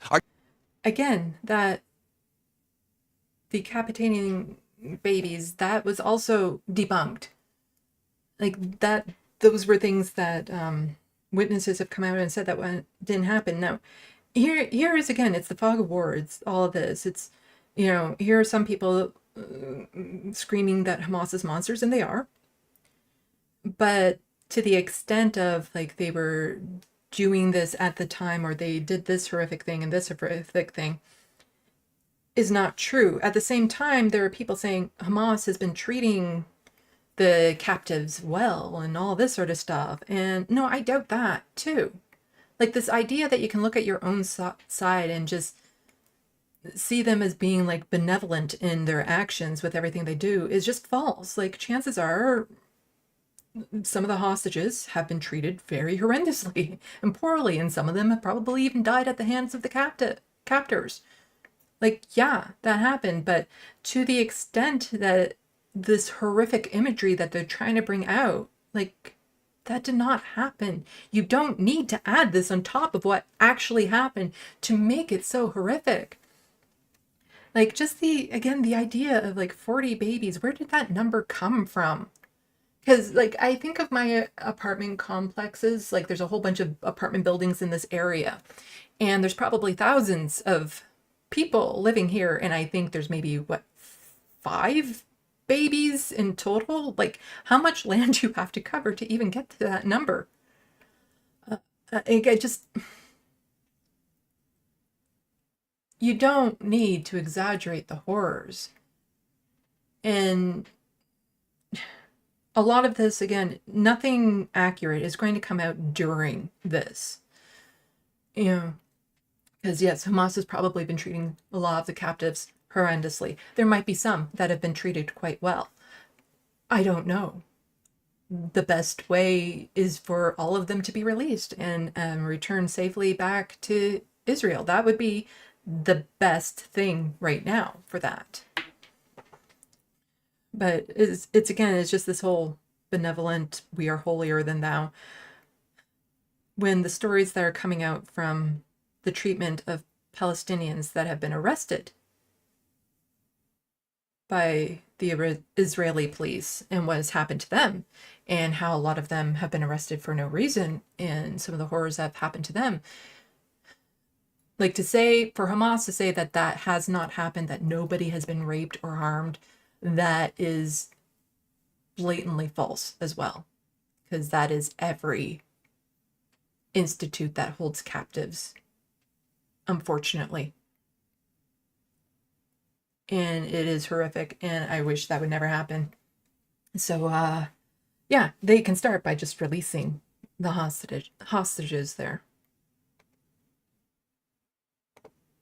Music festival, then raped women next to the dead bodies of their friends, cut babies' heads off, killed elderly people and burned them alive. Are you out of your mind supporting this? Have you lost your mind? You clearly have no clue what you're talking about. So once again, since it is not obviously clear to you, Hamas is a literal terrorist organization, designated so by not only the US, but also the UK and all of the European Union. You know, Canada too. Yeah, we have to. For some reason suddenly you're supporting our enemies? Why? How could you? Also, if you didn't know it, while Israel still does occupy the West Bank, run not by Hamas, but by the more reasonable Palestinian Authority, and that occupation of course has to end, Israel has not occupied the Gaza Strip since 2005. They do still control the flow of people and supplies in and out of Gaza, again, because it is run by terrorists. And if they did not do so, weapons and more missiles would flow in to kill Israelis with, and the Hamas terrorists would immediately begin slaughtering innocent people, the elderly, women, and children again, in cold blood, at music festivals, and in their homes. That's also why Egypt, their Arab brothers and sisters, also control the flow of people and supplies on the other side of the Gaza Strip and doesn't allow anyone freely out because of security concerns. Yet you don't accuse Egypt of keeping them in an open-air prison. Only Israel for some reason. Seems kind of suspect. Yeah, the horrible conditions inside Gaza since 2005 are the responsibility of Hamas. They just have no desire to provide for their people. They instead use their money for terror and murder and corruption. They can't provide for their people and they don't have the resources. And yes, Israel's the one that put them in that situation. So yes, this is on Israel. It's not on Egypt or the other nations around. It's on Israel because Israel's the one that put them in that situation to begin with. And they're the ones that are denying them the resources needed to actually build any sort of infrastructure and any sort of decent quality of life because of their fear that should we give them, you know, a sewing needle, they're going to use it to stab the eyes out of 20 different babies. Hamas. They just have no desire to provide for their people. They instead use their money for terror and murder and corruption, and that gets blamed on Israel. Rise up and demand reasonable human beings as your leaders. Then peace can be possible. Or if the Arab world wanted to solve this problem right now, they could immediately let the Palestinians in as refugees. Jordan, which shares a border with the West Bank, could let them in. Egypt, which shares a border with Gaza, could let them in. But they do not do that. And they're all Arabs, and so Hamas would not immediately kill them like they would and do to the Israelis. So okay, wow. That's the Islamophobia coming out there. You know, just because they're an Arab country doesn't mean that they like other people. Like, it is just to paint them as a monolith like that is just so ridiculous. Like, it is just so racist to just say, oh, they're all alike, so why don't they just go with their own kind? Like, wow. Like that says volumes about what he thinks of Palestinians and Muslims, that he thinks that they're a monolith like that they can just do that there's no separation, no difference. Like, there's no, really, when it comes down to it, why does the Middle East have any borders? You know, they're all alike. So why are there any borders there? Wow. In Egypt because they're not Jewish? While Israel does let huge numbers of Palestinians into Israel to work every day, 22% of doctors and nurses living in Israel are Arabs or Palestinians, and holds. Yeah, they let them into Israel, the place where they used to live and have homes and have their jobs and stuff. And oh, aren't they so generous, allowing people into their home, like where they used to live, to have jobs and stuff like that, so that they can survive. That is them being so gracious, but they're not allowed to stay. Like, they're absolutely not allowed to stay, and they're not allowed to marry anyone Jewish, so that they don't end up in those in outside of Gaza and West Bank. Like, yeah, totally same thing there.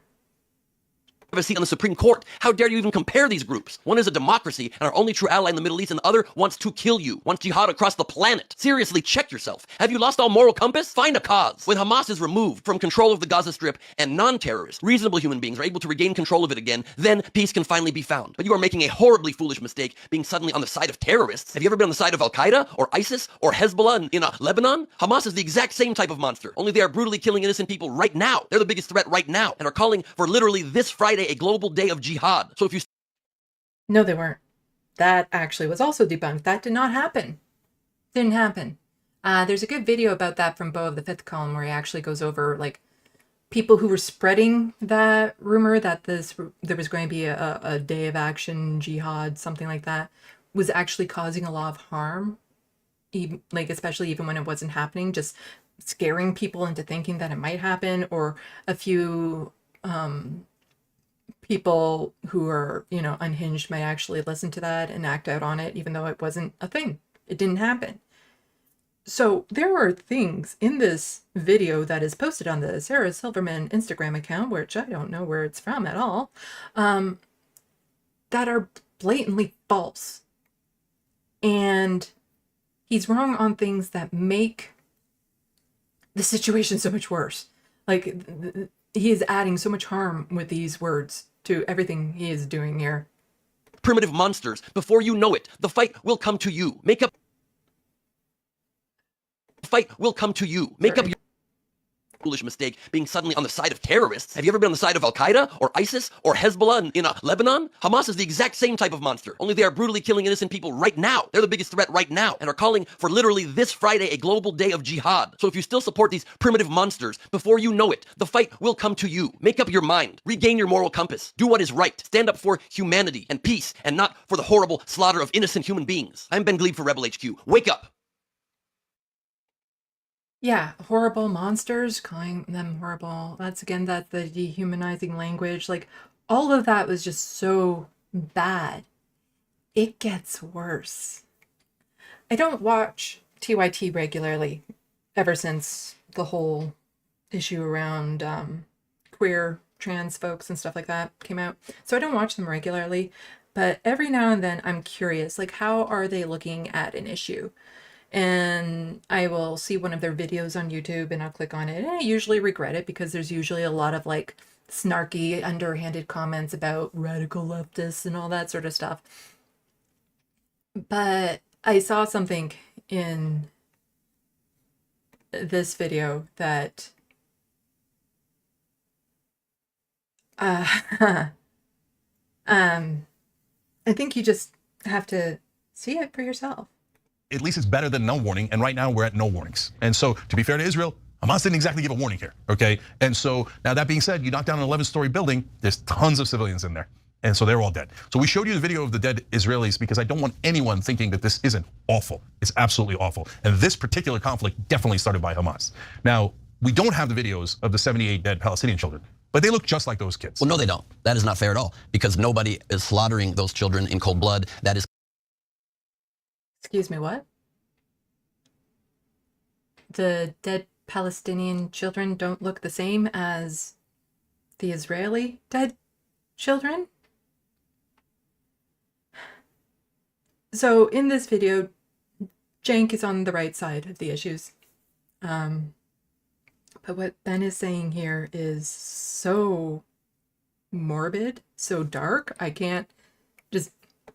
covered by Article 28 of the Fourth Geneva Convention, that very sadly and tragically during retaliatory war, there will be incidental death of children, of people who are not the desired target. That is legal, very sadly, but that is legal under the terms accepted of war. What is not legal is torturing, terrorizing, dragging across, taking hostages of children. That is not legal. That is not acceptable. And even though you're right that when you attack other armies, other soldiers, that is legitimate in the eyes of war, what's not legitimate is also the many, many reports of Hamas raping female soldiers that they conquered and then murdering them in many cases, or taking them hostage after that. That is barbaric behavior that is not covered by any sort of Geneva Convention, not covered by any sort of international norm. And so it doesn't seem at all comparable, while obviously the death of any child is incredibly tragic, when you have to, as you just said, they have to respond. Of course, they have to respond to an all-out war, the bloodiest day since the Holocaust. There's going to sadly be incidental death, but also Hamas always keeps their targets, their missile depots, their missile launchers in apartment buildings with civilians, in children's schools and hospitals, so it becomes nearly impossible to retaliate without the incidental death of children. And Israel holds themselves to a higher standard than America does when we go into Afghanistan or Iraq and kill hundreds of thousands of innocent people, so many of them children, by doing those knock bombs, by dropping leaflets, by calling people's cell phones, by announcing on television, we are coming, go and hide in a part of Gaza away from the border where we're going to be attacking first. That's a higher standard, and from that they have a better percentage of lower civilian deaths than is typically found in warfare by a No, to all of that. Oh my God. Like, the amount of civilians in Palestine that are dying right now is obscene. And these, oh, well, we give them warnings. We send leaflets and stuff to tell them to flee when there's nowhere for them to flee. Like, it's just like, so you give them a little warning bomb, and if they don't hear it, then tough on them. And it's like, do you know what? It's okay that we're killing all of these children over in Palestine because of war convention or some bullshit like that. Are you fucking kidding me?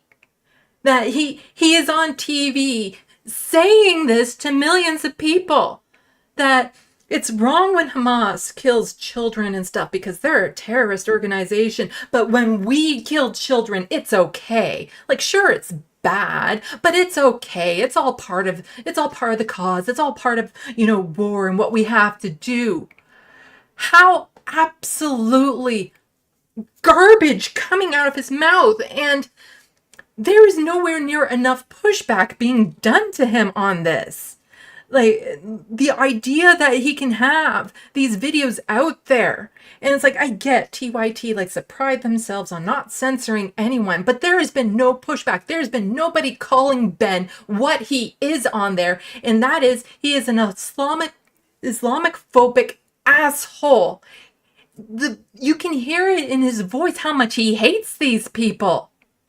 And yeah, sure, some of this hatred could be warranted when you have family in Israel and you're worried about them being attacked. But how dare you put that on all of the innocent people in Palestine and just brush off their dead children as, that's just a consequence of war and it's no big deal. It's not the same thing. It is the same thing. Israel has the ability to not cause these deaths, and they are doing it. And this is so uncalled for. So absolutely uncalled for. I can't believe the garbage coming out of his mouth.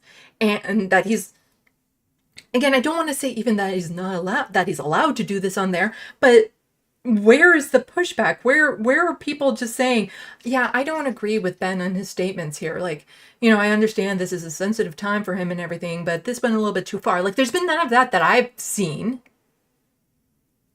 Like, this is just so monstrous. I just, wow. That just totally, when I first saw that, like, how do you respond to him just saying, oh, according to this charter in this section, in this and that and the other thing, it's totally okay that we kill children. That, when buildings land on them and they're decapitated, that's okay. But, when 40 fictional babies get their head taken off, that's not okay. Like, I just...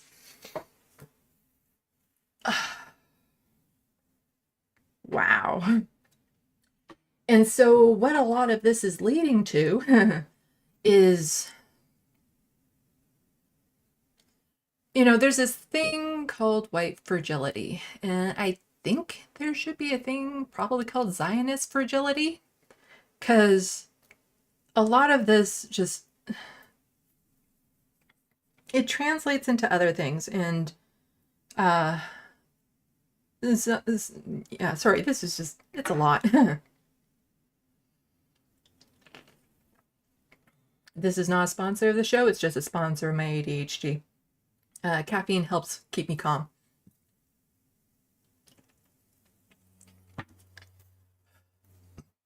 Yeah, that is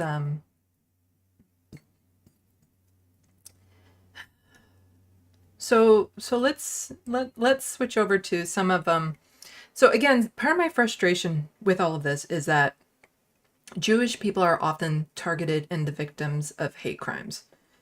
So when I see them crying victim in situations when they are not, like clearly they are not in danger or something, and yeah, I'll show you some of the videos.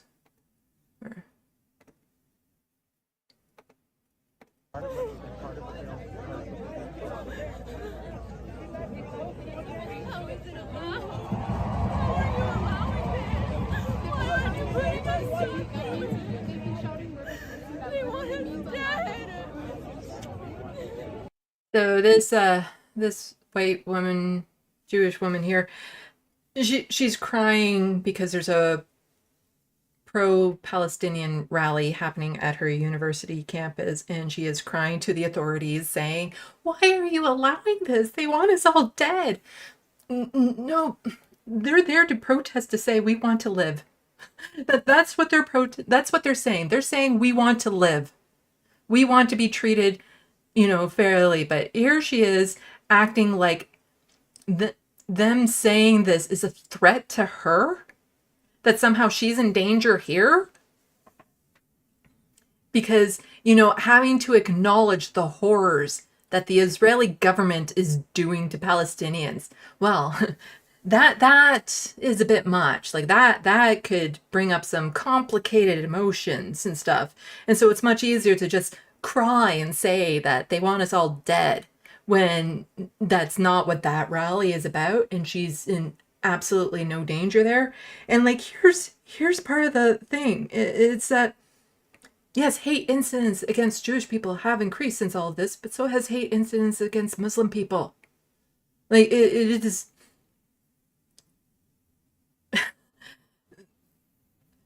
like Jewish people are victims in a lot of instances, but this is just so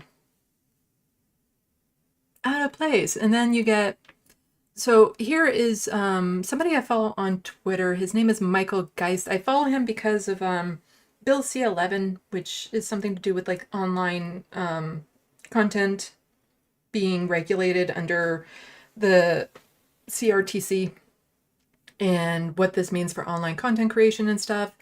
And this is one of those gray areas where people on the right, far right, and people on the far left tend to agree that Bill C-11 was bad for content creating. But I didn't know exactly where his biases lied per se. Like I figured that they were a little bit more conservative, right-leaning. But like even a little while ago, when the right wing was crying that companies, online companies in Canada that make over $10 million a year had to register and stuff, even Michael was saying, that's nothing to be worried about. Like there's other things in this bill we need to be worried about and see how they play out, but this isn't a big deal. Like you guys are overreacting. So I thought he was maybe a little bit more measured in some of this stuff. No. So I'll just skip down to, so he's talking again about university campuses. He is a university professor for online security. So here is this one tweet. At first reported in the National Post, that there is a red flag. The National Post is a right-wing rag. Like it is just, they're horrible in their biases, and some of the articles that they push when they publish these articles are horrible. Like it is completely a right-wing platform, talking post, paper, whatever you want to call it. Two professors in a prison law class went outside the course syllabus to show a film premised on Israel apartheid, following by a discussion comparing residential schools to Israel treatment of Palestinians. Some were left feeling unsafe. oh no, you poor babies. That you're pointing out the injustices of what Israel is doing to Palestinians, and now you're not feeling safe. Like, to me, this is very much like you have CRT down in the States where it's like white people don't want to learn about Black history because it makes them feel bad. And so they try to ban all of it. Well, this is pretty much Zionists not wanting to know about what's happening to Palestinians because it will make them feel bad. Like, this is the Zionist fragility that I was kind of mentioning. Like, the idea of like, we just don't even want to hear it.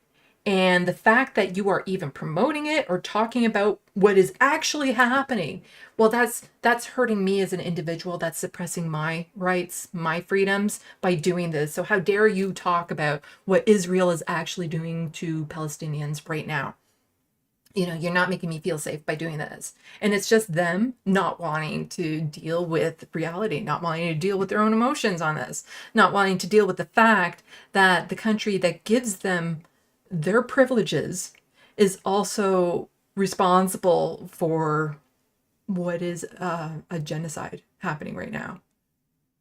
Same in Canada, Canada is responsible for multiple genocides because there's multiple Indigenous bands that were wiped off the map because of Canada. And so, it's not a complete apples to apples when we come to residential schools and reservations as it is with what's happening to Gaza, but there's enough. Like, let's just say it's not the same apple to the same apple. It's not a Macintosh apple to a Macintosh apple. It's more like a Honeycrisp apple to to an Ambrosia apple. I don't know my apples that well. Don't tell Sam. I'm not an apple connoisseur per se. So it's not the exact same, but there's enough similarities that you can have a course and talk about this and help people here in Canada better understand what's happening over there by framing it in these contexts. And even framing what's happening over there to what's happening here helps a lot of people who are okay with what Israel is doing to really help frame as to why it's bad. Oh, what was it? Darn it, there was a really good tweet about this, just about how a lot of people are pro-Ukrainian, but then not but then are pro-Israelian when it comes to, it's there's some people that just, they don't make any sense. It's like, oh, we're all for, Ukrainians fighting and staying and keeping their land and all this sort of stuff. But as soon as Palestinians want to do the same thing, no, they shouldn't be able to do that. So it is just, and then what this leads to as well is when you see like Karens out in the world blowing up over little things that are nothing. And this isn't the same as the spilt milk analogy that I have. This is them, again, just their frailty speaking out in volumes when they blow up over little things. We have here,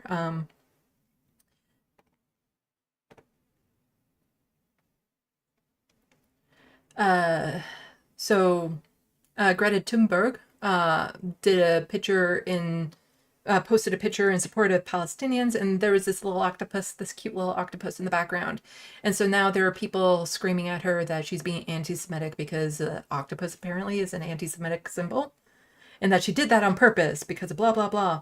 When it's like, no, this is something to help autistic people communicate emotions and to fidget with and things of that sort, and it's a soothing thing. Has nothing to do with anti-Semitism. And so they're blowing up at all these things that aren't related. Like Alicia Keys posted a picture of herself in like a green and black jacket and saying that something she hopes to do someday is do paragliding, and everyone's screaming at her that she's being anti-Semitic because of the relation when there's no relation. Like, these are just people living their lives, and now suddenly they're becoming targets. Like, the Israeli government is attacking Greta over this. It had nothing to do with it, but the Israeli government is actually tweeting at Greta over this. Wow, like, where is this coming from? And it seems like they're just blowing up over these tiny little things that, this is the Zionist fragility happening there with all of that. And so, that is, that's a lot there. Just took another Diet Coke break. And so I think that's everything that I kind of had to say about that segment of it. I hope that was coherent. I do have a couple more segments. I know I'm kind of rambling. I hope you all are enjoying yourselves as you're watching this. Thank you to everyone who has been joining in the chat. I'll take a swig of this and then I'll read some of the comments before I move on to some of the other segments that I kind of have prepared. And I'm hoping to get through them a bit faster. There's no videos or anything to go through with the other ones, so I should be able to step it up.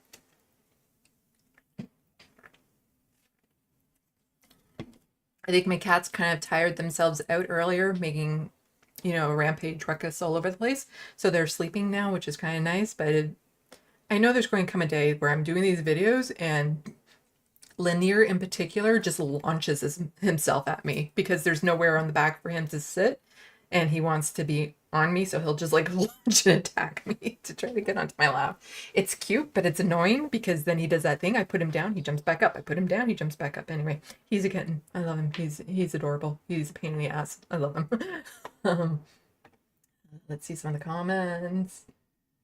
You see, part of the problem with going back and seeing some of the comments is I don't necessarily know what they're relating to, and not all of them are relating to what I'm saying. So B Cat K, my Palestinian American friends are scared to go to the mosque to pray. Yeah. Michael Geist, the person that I showed you the tweet of earlier, he also sent out a tweet. I don't have it bookmarked. I've had so many things bookmarked and I didn't want to bookmark his. Just want to make sure I got everything in that one. Yeah. Okay. So he sent out a tweet earlier saying that he had a Jewish friend in Toronto who was in a cab or something like that. And as soon as the driver noticed the I don't know what it's called, on him, the cab driver stopped and kicked him out saying, "I don't feel safe with you in here," or something like that. And it's like, that's bullshit. It's like, that didn't happen. And like, at least not in that context, so not like that. It's, again, it is a bit tricky because Jewish people are targeted. They are often the victims of hate crimes and stuff like that. So to see this fragility play out in these ways is just so, yeah, it's kind of wild to me to see this. But it's, again, that's because no group is monolith. Like, there are plenty of people in the queer community that are transphobic, that are racist, because, it doesn't matter your background. Everyone is capable of having hateful feelings and thoughts and all that sort of stuff. And it's not good, of course. But, it can't be shocking when you find out that some of these Zionists are also Islamophobic, are also racist. Like, not shocking there. Because that's every group. Every group has those in them.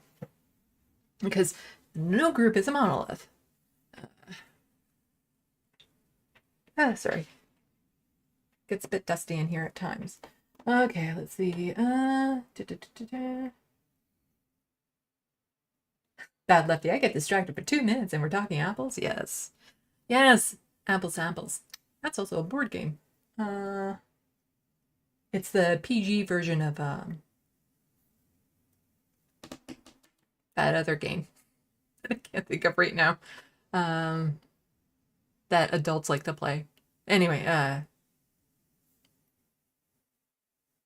can't remember the name of it right now. You see, this is me having those brain parts. Cards Against Humanity, that's it. Apples to Apples is the PG version of that.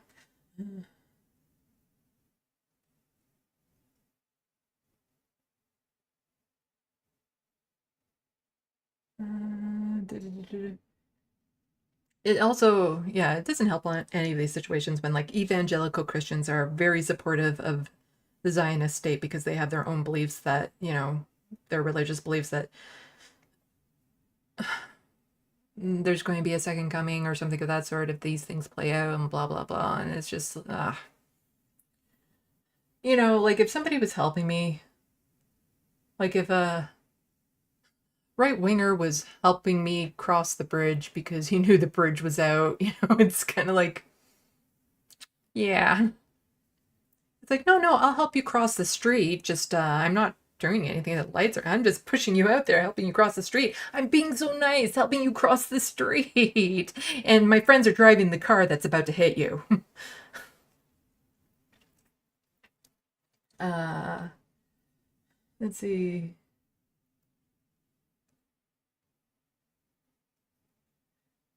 Da, da, da, da, da. Part things. YouTube creators are always horrible at advertising, and leftists horrible at self-promotion. Gotta keep bugging them to advertise. I still shower. I will agree with you there. And here. There's that, and there's that, and there's that. Do all that stuff. Oh, do all this stuff. Do all that stuff. I'm on Blue Sky. I'm on Twitter. I'm still calling it Twitter. Instagram, TikTok, even though I haven't posted on TikTok in a while. I still need to get my head around all these videos and start doing them more consistently. And also I have a website, sandeelovas.com, to check out my art and help me with my business there. Also, my channel is monetized. If you have super chats, I'd love to read them. If not, don't worry about it, because I understand a lot of my audience is often in the same position that I am in. Let's see. Donald James, exactly, Sandee. Bingo. That's why America's involvement with Israel, its religion. Yep.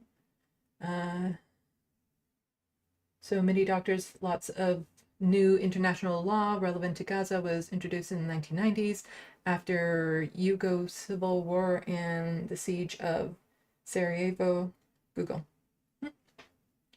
Yeah, I do try to educate myself when I can. It's just, there's so many issues. And this is why I say, like, don't expect any one content creator to cover everything, because there's just so many issues, and it's really content creators need to go with what speaks to them. And really seeing what Ben posted just made me so mad. Like, it hurt me so viscerally to see his takes on this. And that's why I was covering a lot of that. And, I try to, like, when it comes to issues around poverty and disability, of course, and queer issues, I'm somebody that you can go to. And don't expect, other people who maybe don't have experience with that to be able to talk about it. That's why we need lots of leftist content creators, so that we can get an array on a lot of things, and we can point you to other people to say, I don't talk about this, but that person does. We need to support each other a bit more. Brenda, peace isn't profitable. Yeah, I know. That's for sure. Oh, and I also just kind of want to say, thinking about the apples and majority report and stuff, because my brain works in very scattered ways like this. All of this is just making me appreciate them so much more. Sam, Emma, Matt, the other guy there, Bradley, Brendan. I will never get his name right. There's just been too many people there with similar names. I will never know the right name. The way that they've come out on this and the way that they've talked about it, like, again, I'm still happy that the vast majority of the people that I really like and admire have been on the right side of this issue. And just the way that they've come out on it and their stance is just really makes me appreciate them so much more. Like, even Matt, like, we don't see him on screen, but you can hear it. Like, you can just hear how revved up he gets about this in the background and stuff. And he should get on camera more often, is what I think. He should, so that we can see him more. And just, like, Sam, he's been on the right side of this issue for a long, long time. I clipped out from the interview I had with him from a year ago, where it was a question that had nothing to do with this issue, but he made it about it, just saying that, he wished he could have the opportunity to speak to more people, especially Jewish people, his friends, his family, about the Israel-Palestine situation. So he's always been on this, and that's why, part of the reason why I like him so much is that you can go back 10 years and see him advocating for same-sex marriage and everything. He's always been amazing on this. Yeah, the Majority Report just keeps on making them so much more likable. And then, you contrast that with what you're seeing on TYT recently, and it's like, yeah, to me, there's no doubt that there's a correlation between people unsubscribing to TYT and subscribing to Majority Report. Because I do see the numbers steadily going up for the Majority Report on their YouTube channel. Anyway. Da, da, da, da.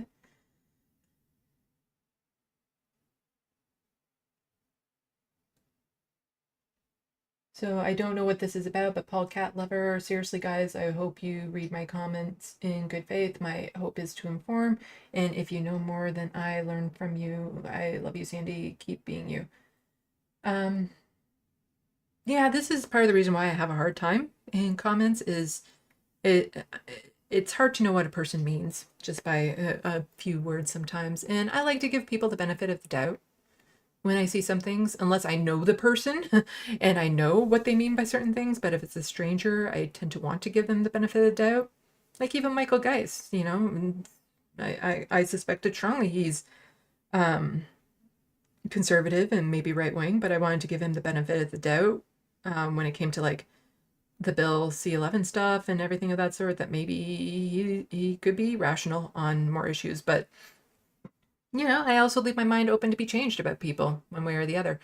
But, when it comes to chat, be kind to each other. It's there's enough bad out there. We don't need to pile on each other if somebody misspoke or something was misinterpreted. I don't know what that was in relation to, so I can't say for sure.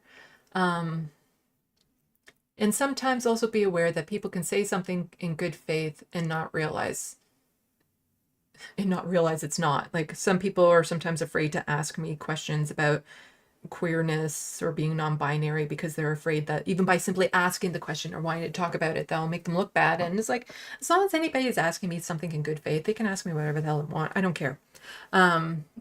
Because you don't know until you know. Like somebody has to tell you certain things.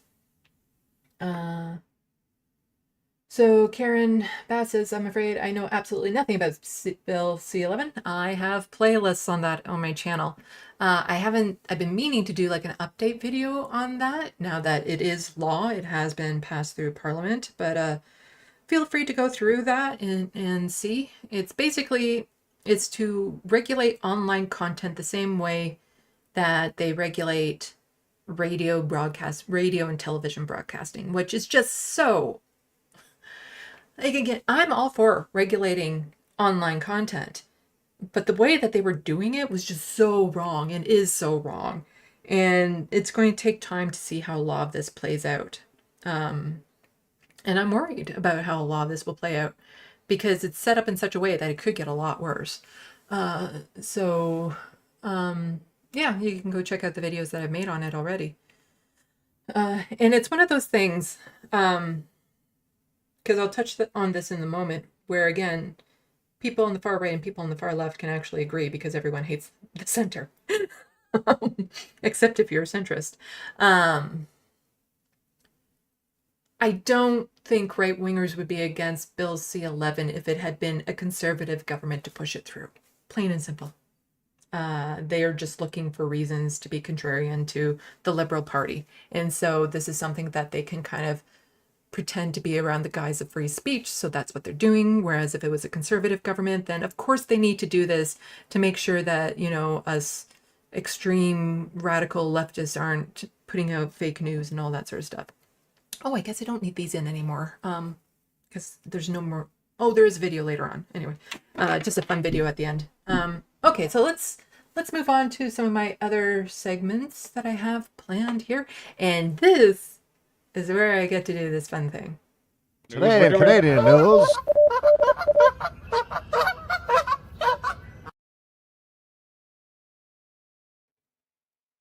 Oh, you like that? Huh? You like that? You like that? I thought it was pretty nifty. I put that together.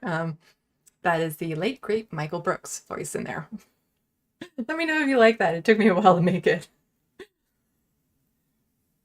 Here, just because it's new and I want people to appreciate it. Today in Canadian news.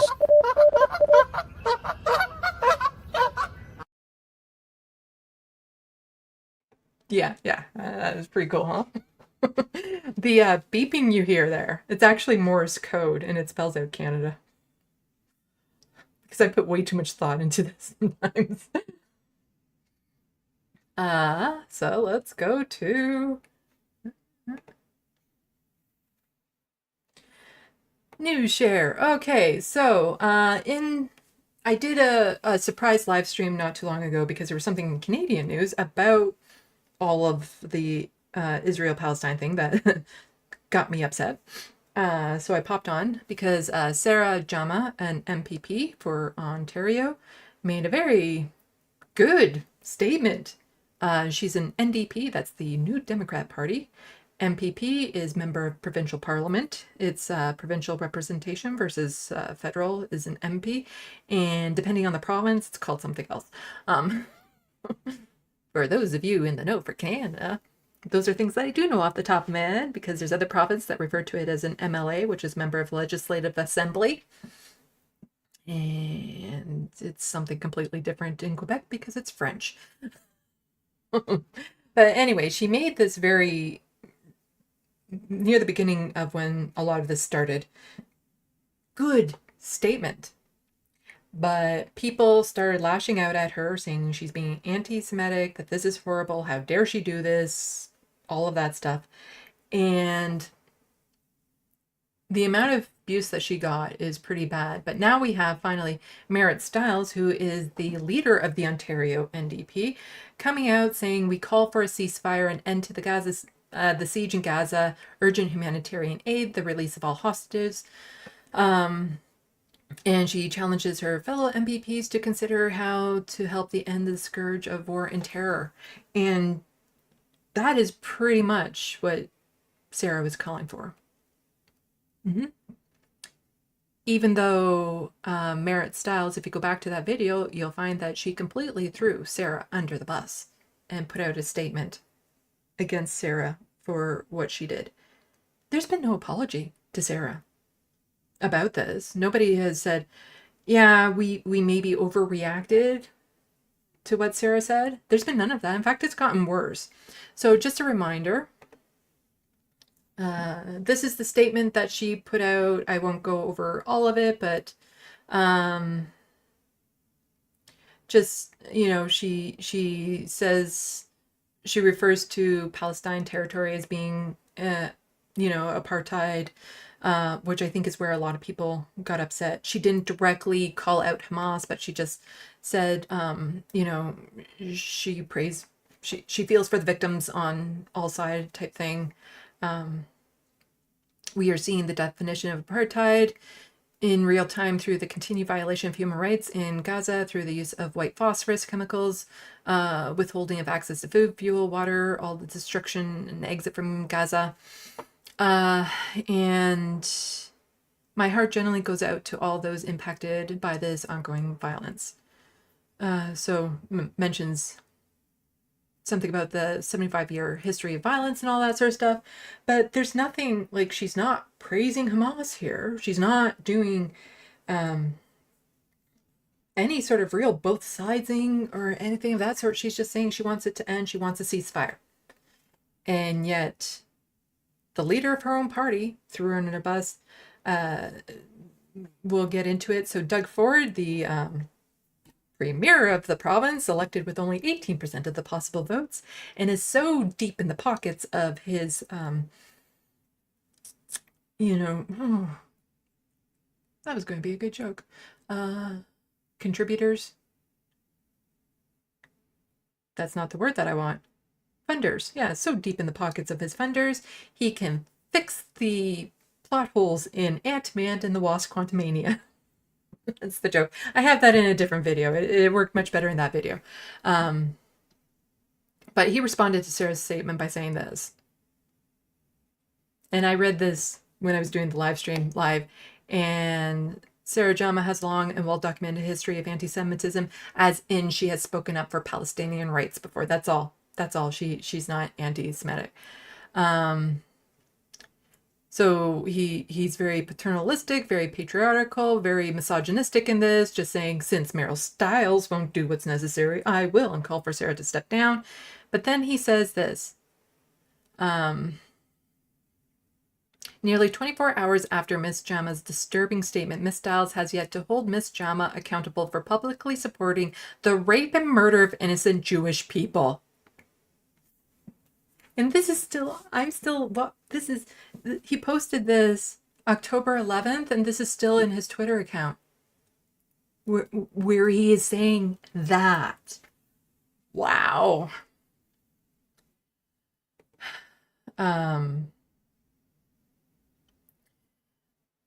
So here is, so what's happening right now is there's two motions being tabled by Doug Ford. One is condemning Hamas and recognizing Israel's right to defend itself, and the right to defend itself when it comes to Israel, that right now is, again, just coded language for we should be allowed to do genocide. That is what it is. When you say Israel has a right to defend itself, it's basically saying we should be allowed to commit genocide. Because, of course, every country should be able to protect its citizens within from attacks from others. That is, of course. But they're saying we have a right to defend ourselves, so we should be allowed to just slaughter people in Gaza and the West Bank, because there's been an uptick in killings there too. And the other motion being tabled by the Doug Ford government is to censor NDP MPP Sarah Jama and censor her like permanently, to make it so she can't speak in the House at all and basically do her job. And so, let's see. So at Queen's Park, debate has now started on a government motion to censure NDP MPP Sarah Jama over the comments regarding the terrorist attack. House Leader Paul Calandra said it would be appropriate for Jama to resign as MPP. Look, it's not like she got the entire House to applaud a Nazi or anything. Like, this is just so bad. All the corruption, all the bad things, all the horrible things that this conservative government has done, and they're jumping on this. They're attacking her, and it's like, where have we heard this before? You know, maybe when what's her name? She got censored in the States for saying that the PAC was all about the Benjamins. I'm looking at chat. Rely on you. You know, yeah, Ilhan Omar, that's it. Was also thrown under the bus by Democrats, and she was censored for saying that. And so here is Sarah also being censored for saying that. And I don't think it would surprise anyone to learn that Sarah is a Black woman. She's quite young, and she actually also lives with disabilities. Shocking. Just shocking, you know, how these two women would be called out for that. For, like, I don't know what they would possibly have in common. This is just, it is gross by the government. And the Ford government is only using this as a distraction from the fact that there is criminal investigations going on to his actions around the Greenbelt right now and some of the other things that have been happening. Like, this is just, they're jumping on this as a distraction. But it is bringing out the worst in people. Like, Sarah is just being attacked from so many sides, and yet nobody in her party has stood up for her. Not a single one that I've seen has actually stood up and said that this is uncalled for, that people shouldn't be attacking her for this, that what she said was reasonable. None. They have all just left her on her own for this. And then you get people like this. So Steve Paikin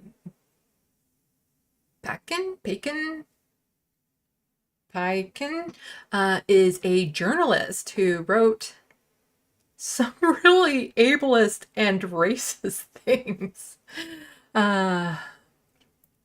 So Sarah seemed right out of the NDP's central casting department. She was a disabilities rights activist who needed a wheelchair to get around, having been born with cerebral palsy.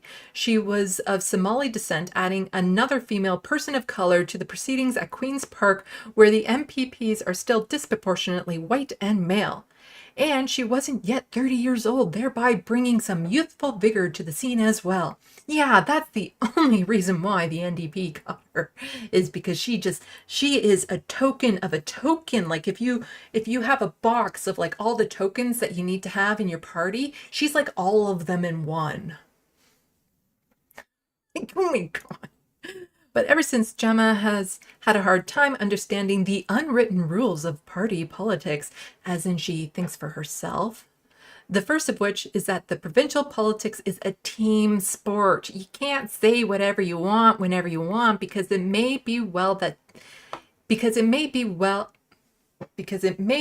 be that the brain trust of the party that helped you get elected has a different message than they want to promote.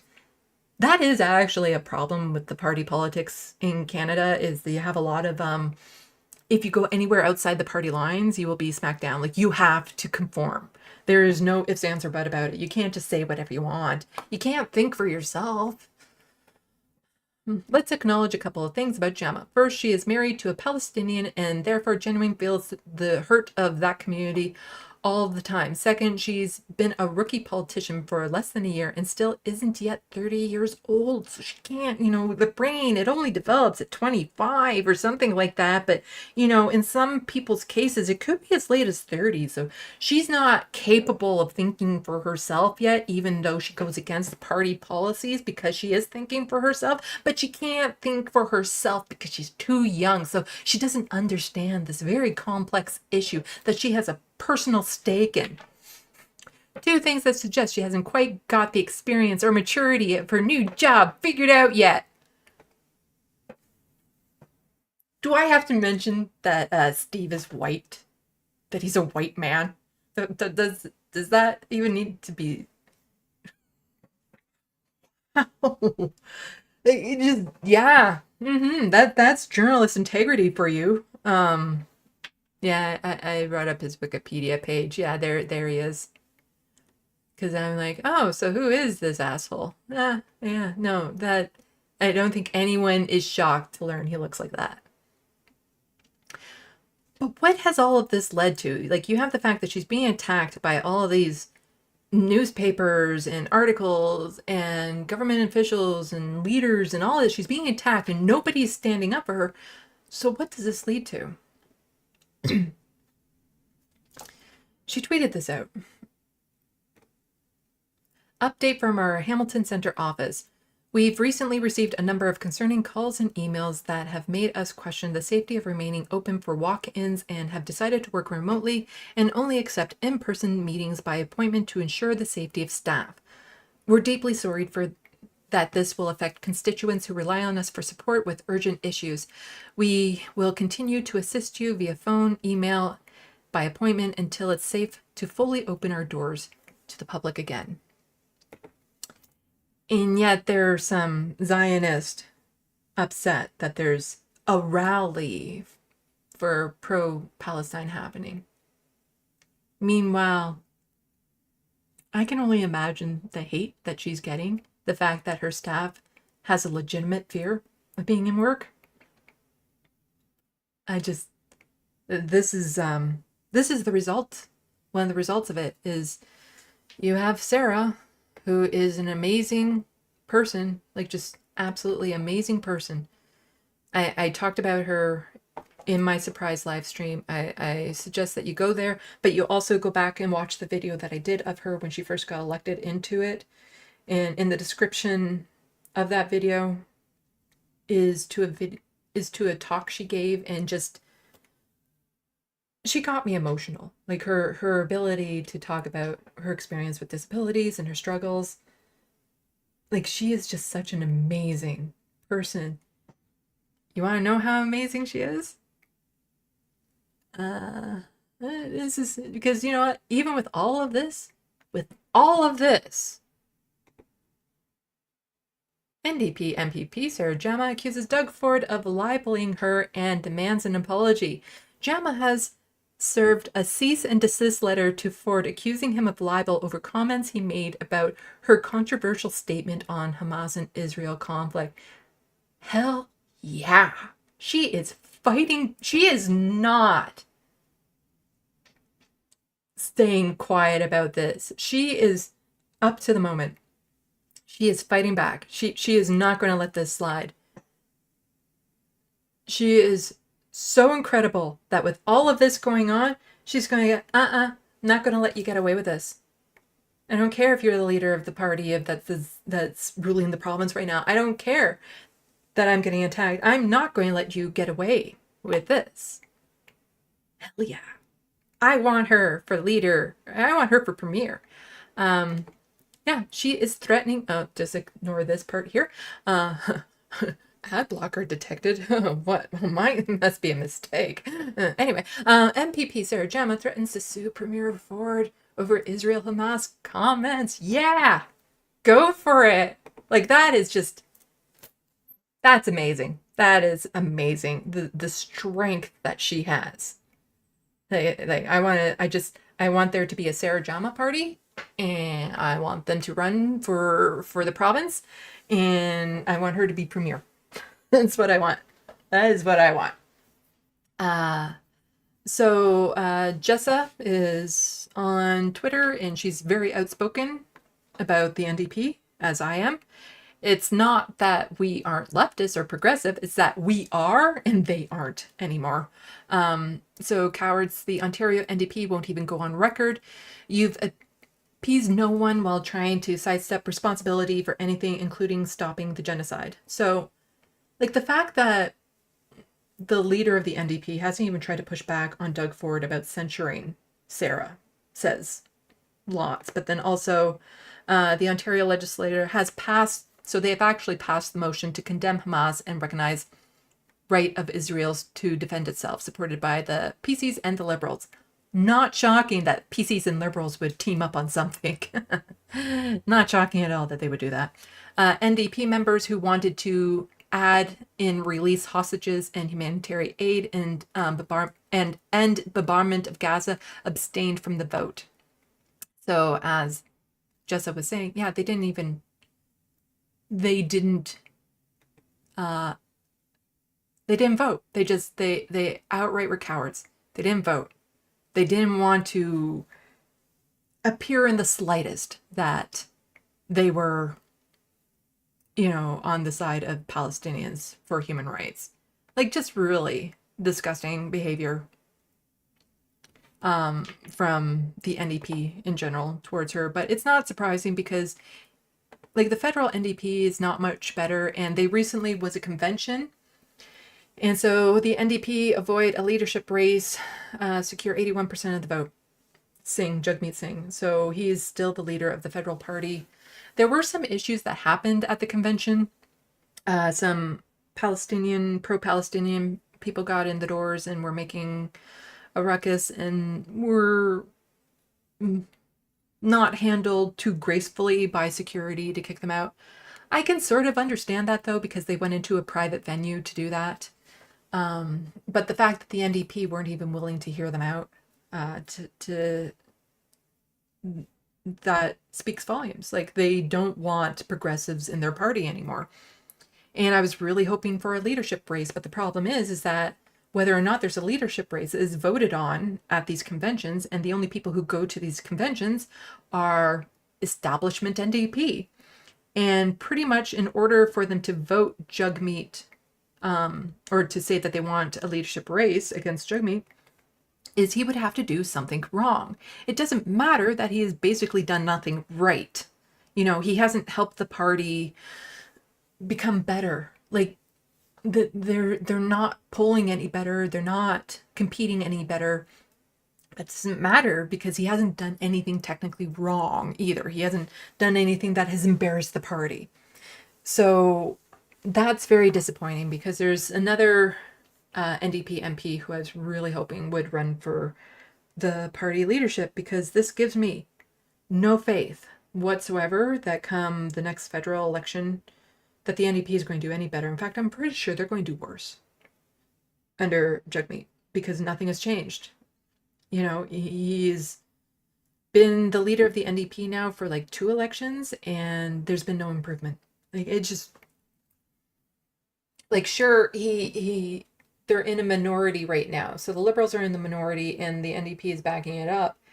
But it's not because the NDP did better. It's because the Liberals did worse. And that's why. That's why they got into the position that they're in. But the NDP is doing nothing to rally up their base. And outside of the convention, it's just not translating. New Democrats worry about party's performance under Jagmeet Singh's leadership. Yeah.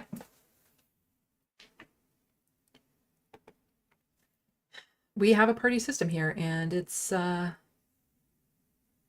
of depressing that the NDP, the reason why we have our universal healthcare, and I say universal like that because it's not universal, but the healthcare that we have is because of another time like this where the Liberals were in a minority and supported by the NDP, and we got it in because the leaders back then knew how to fight. They were more progressive. They were of the working people. But right now, the NDP, which was supposed to be all about the working people, they're losing their votes to conservatives.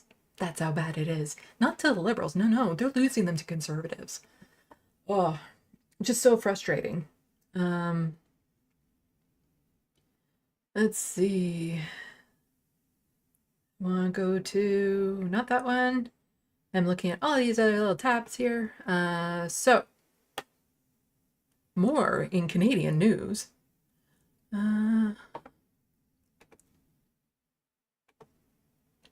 Did you want to see the bumper again, though? Did you want to see the... No, in Canadian news? I don't know. I like it. I want to play it more often. Every time I start a news segment about Canada news.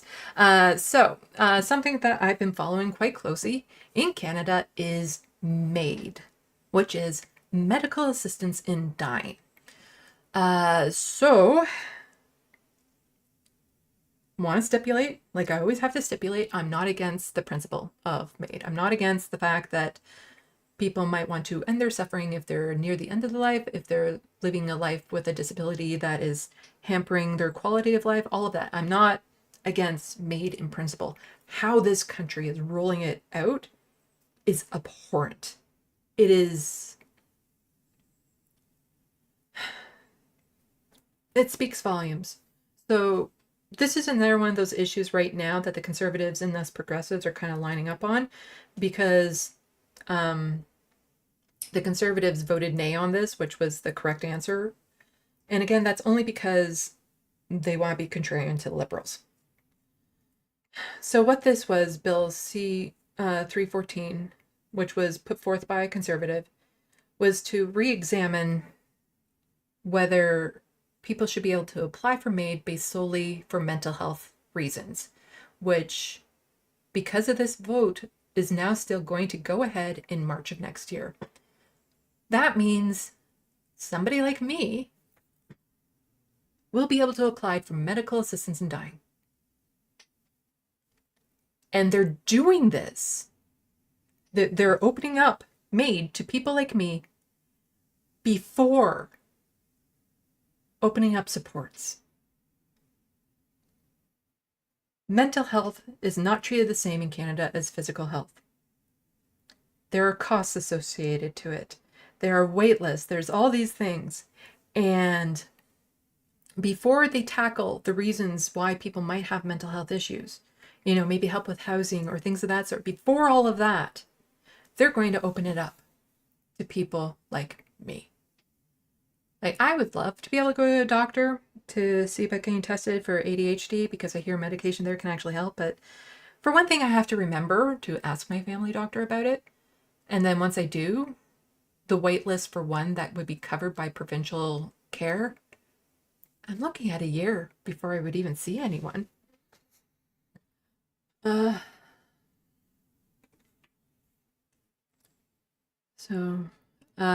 disappointed to see Bill C-314 narrowly defeated at second reading. Thank you to the 150 MPs from all parties who voted in support of reconsidering MAID for mental illness as sole underlying medical condition. It takes courage to change course.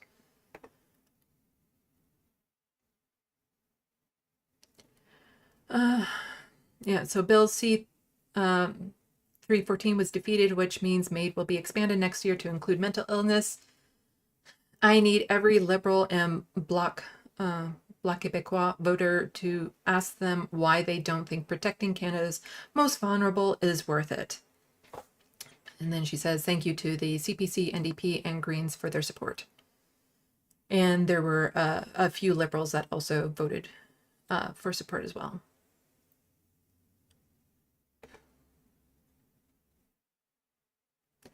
Canada will legalize medical assistance in dying for people addicted to drugs because that falls under the mental health issues. So for some people, if you're addicted to drugs, next year you'll be able to apply for MAID. You won't be able to get into the treatment programs you need to overcome those addictions. You won't be able to get the housing, the supports that you need in order to overcome those addictions, but you will be able to apply for MAID.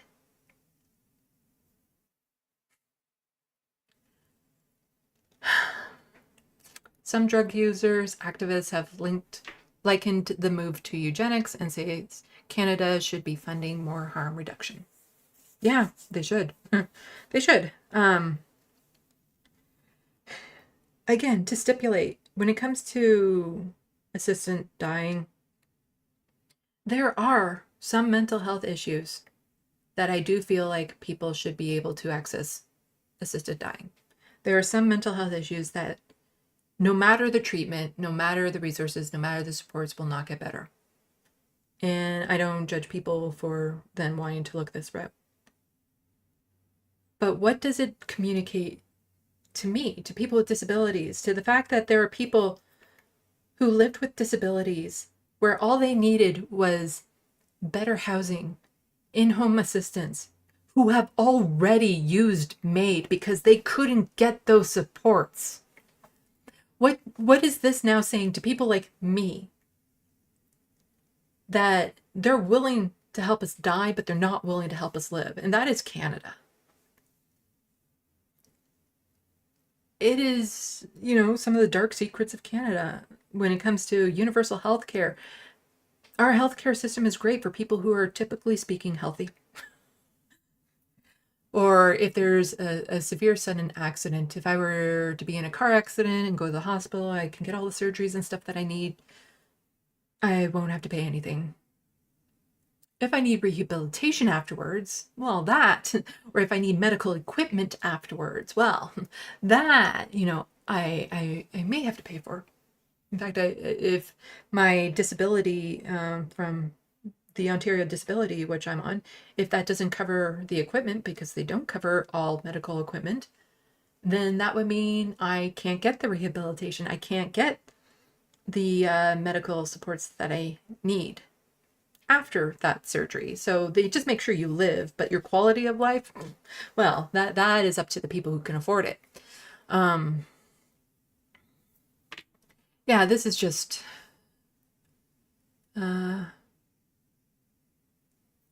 so somebody speaking in favor of keeping it as is says, I don't think it's fair. The government doesn't think it's fair to exclude people from eligibility because their medical disorder or their suffering is related to mental illness.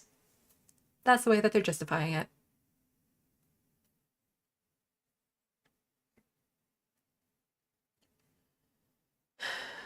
I don't have this article linked below yet. I will have it linked below.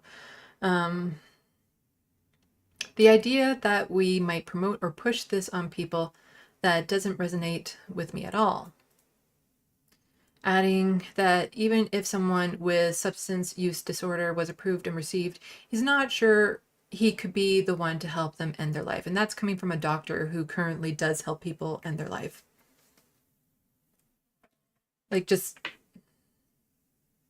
There's so many people who have already applied for MAID because they can't afford to live. And that's it. And there's some polls that have been done around this subject. Polling Canada, I do have them linked below already. I suggest if you're on Twitter to go check them out. They are just an aggregate, so they don't do the polling themselves. So a lot of people have been like, you're so biased. When it's like, might be biased in the polls that he actually posts, but they are actual posts or polls done by groups that he includes in them that he posts. So this one was a poll done by Angus Reid back in January of this year. I am worried that MAID will be a replacement for adequate social services in Canada. More than half agree. Even though there have been polls, and it can get confusing with polls because it all depends on the wording, because there are polls that show that a third of Canadians say that poverty as the sole underlying condition should be a reason why people can get MAID. And I think in context, like if you really put that in context, it's basically if they can't get the resources and stuff that they need and their life is horrible and there's not going to be an improvement to the quality of their life, then they should be allowed to do this as an escape. Then I can understand why people would vote in favor for it. But right now, people are just worried that it's going to become a replacement, that the government isn't even going to bother with providing the assistance that people need because they have this now. Because people can turn to MAID. So why bother with affordable housing when, you know, people can just go for MAID? Treating mental health won't be a priority if MAID eligibility is expanded. Again, more than half agree. And this is more recent. Yeah, that is a real worry.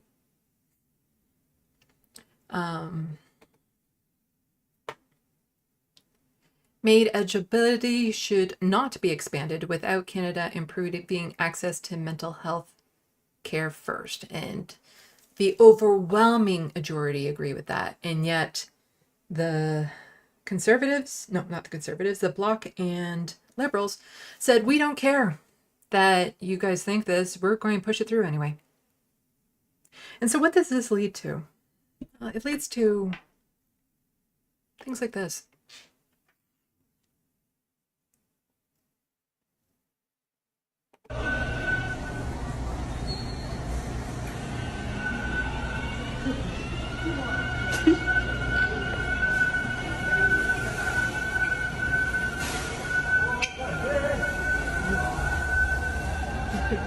Stupid ass.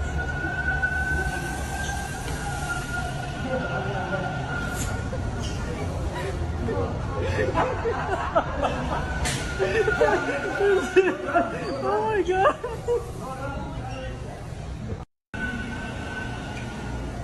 Yo.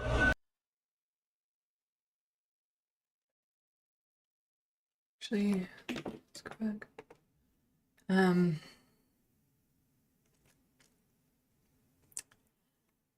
Somewhere, I don't know where it was.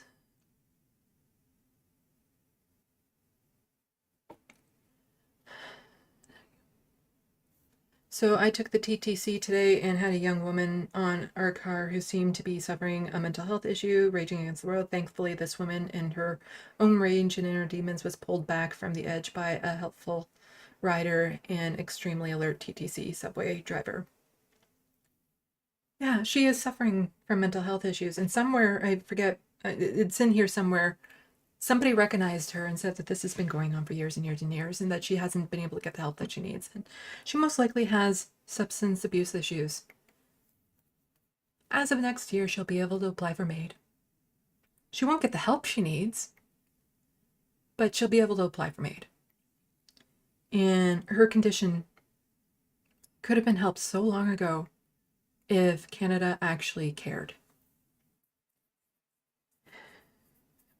And now it's going to become more and more, like right now people are against it, but when you see incidences like that, you're going to get more and more people. You'll hear them say, you should just apply for MAID and save us the hassle, or, you know, make us feel safer by applying for MAID. Like, you don't deserve to be here. You can just go apply for MAID. You know, if the government thinks you're not worthy of social services, then maybe it's because you aren't. So, you know, the issue around MAID in Canada is a very sad issue, and it's something that I try to be more vocal about, and it's one of the reasons why I feel like it's important to have Canadian voices online talking about these things, because people like to idealize Canada, like to make it think like we're some glorious nation up here with like universal health care and that there's nothing going wrong, but there's a lot going wrong in this country. And it's not getting spoken about enough.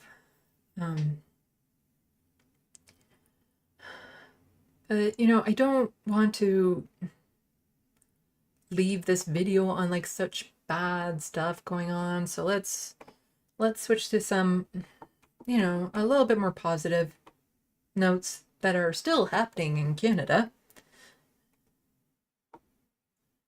Ontario public elementary teachers vote in favor of strike mandate. Yay! So it doesn't mean that they're going to strike yet, or that it's in the works, but it's a possibility if things don't go on. And you see, I have a video on this. They actually did have a strike for a few days back in like September. Go check out the video. And if they actually demanded stuff and got what they demanded and actually held through with it, we wouldn't be in this situation right now where they have to then go on strike again, because basically nothing has been done. You know, Doug Ford said, well, if you stop being on strike, then we can talk about it. And they're like, okay. That's what happened. And guess what? Nothing's happened. They haven't been able to negotiate or talk or anything of that sort. So hopefully this time they actually stand their ground with this. But also that means that the overwhelming strike mandate sends a clear message to Ford Nation Catholic school board reps and serious to get serious at the bargaining table and work meaningfully with teachers to support. So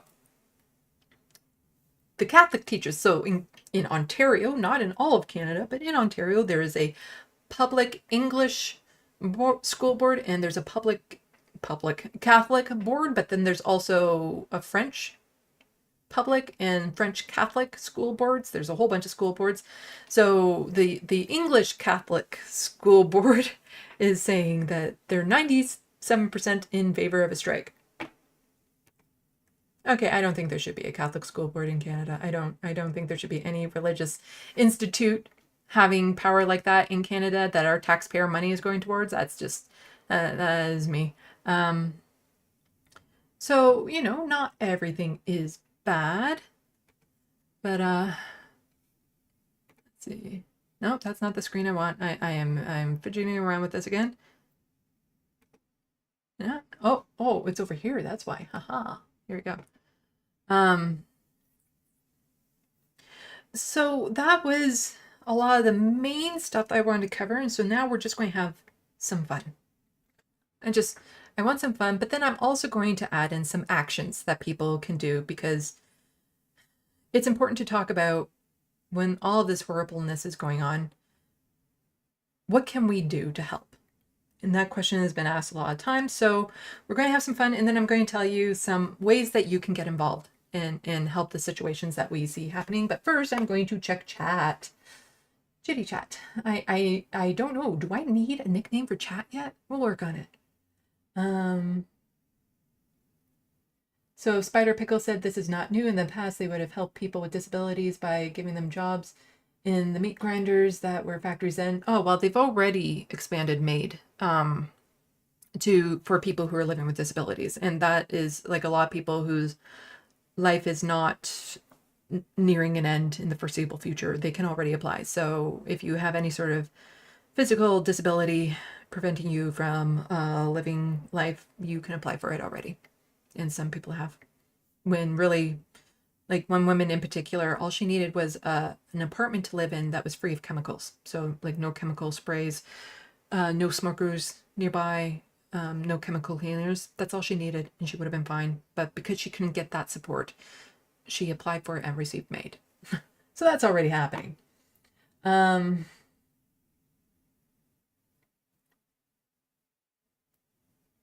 So my dogs are goth. It's what it seems, Sandee. It's scary. I'm glad MAID is there for those who need it. Oh, it's MAID, M-A-I-D. Medical assistance in dying. But it shouldn't be a solution for the lack of support. Absolutely, it should not be. Oaken Hill Hermit, I was classified as learning disabled. Still can't get an actual diagnosis or ODSP. Our system sucks. Better than American system, but still crap. It's not actually. When it comes to this small area of healthcare, Americans put more money and effort into it than Canada does. There's a the OECD countries or something like that, there's a chart that shows that we're actually a bit below them. But overall, other qualities of life and stuff like that do tend to make it worse, and certain rules and restrictions in the States can make it worse. But this is basically we're on par with the States when it comes to this. Because I also still have learning disabilities. I'm dyslexic, things of that sort. That's why I hate reading things out loud at sight, because I can mix up my words, or the things like I mentioned at the beginning of the video where I was mixing up centimeters in inches and pounds in kilograms, because those two measurements are similar. This is why I also have a really hard time doing math when it comes to time or money, because for some reason my brain kind of gets cents and seconds confused, but then there's only 60 seconds in a minute, but there's 100 cents in a dollar. So that can actually really mess me up.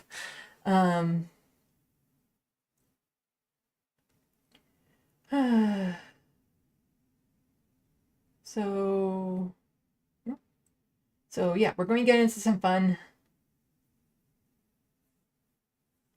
So my dogs are goth. I am really grateful for our healthcare system, just far from ideal. True. And I've said this before. My life has been saved 5 times over because of the healthcare system we have here. So I am grateful for that, at least, because there have been times when I've needed surgeries, when I've gone to emerge because of mental health reasons. Like any time if they had turned me away, that could have been it for me. And the surgeries that I needed, some of them were life and death. So yeah, this healthcare system has saved my life 5 times over. But it's getting worse, and it's not perfect. It's far, far, far from perfect. So Oaken Hill Hermit went to Catholic high school, mandatory religious classes every day. It sucked. Yeah, like that's part of the reason why I don't feel like public money should be going to Catholic schools, because let's just say being a gay Catholic school teacher, it's not a thing. Like they every year at Pride Month, there's always issues around them raising a pride flag, and that they don't want to do it because of their religious beliefs. But if they can't respect people's basic human rights, they shouldn't be, a publicly funded school. And I actually don't even agree with private schools. I think everyone should be given the same education. And even further than that, and this will be in the Million March for Children video when I finally get around to making it, I don't think parents should be allowed to pull their kids out of religious classes and sex ed. I don't, because that sex ed is for their own safety, for one thing, and not exposing children to different religious ideas and stuff like that is indoctrination by their parents. So, yeah, I would be a fan of a big overhaul in our education system to begin with. From Looney Tunes, for more great content like this, subscribe to Left of the Box today. Indeed.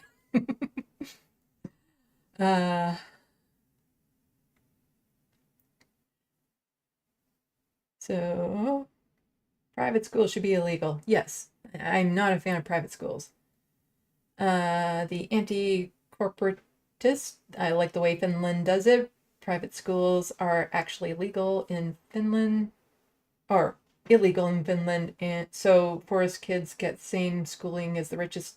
Oh, I think poorest kids get the same schooling as the richest kids, and you take a test to get into college. Yeah, it would really, and then it just exposes, like it exposes like the clique of rich people in their bubble and stuff like that to other people, because when they get into their positions of power and stuff, they tend to hire people they know, and if all the people they know are other rich kids, then it makes it very difficult for other very worthy candidates to break through the noise. Okay, let's are you guys ready for some fun? Let's do some fun. And I'm just going to do this just because. Today in Canadian news.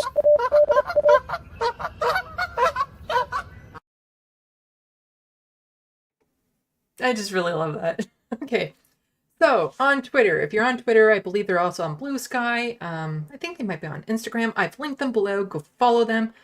They are a shining light on Twitter. They are so funny. I have my suspicion as to who it is. So they're a satire account, the CBC Pitchbot. They're so good, so good. Because you have like the Onion in the States, and in Canada we have the Beaverton, which is our version of the Onion. But you know what? The CBC Pitchbot puts them to shame. CBC Pitchbot is just the best. They are the best. Because a lot of the satire comedy that the Onion, the Beaverton do, it's poignant. There's something behind it, and CBC Pitchbot just goes so far above and beyond with it. It is brilliant. So this one, Canada says they understand Israel's concerned about supplying clean water to Palestine indigenous population. Yeah. Because for those of you who don't know, Canada doesn't supply clean water to our indigenous population here, where we're supposed to. Yeah, clean water to reservations is an issue that Justin Trudeau likes to brag. We fixed all these ones, but neglected to mention all the ones they didn't fix and all the new ones that came about since he's been in power. Let's see. Calling Israel a settler colonial state is uncomfortable language, Canada says. Because that's what we are. Yeah, that's, I'll call that Canadian fragility there. That some people have. Canadian fragility, as in, oh, no, we don't want to refer to us as what we are.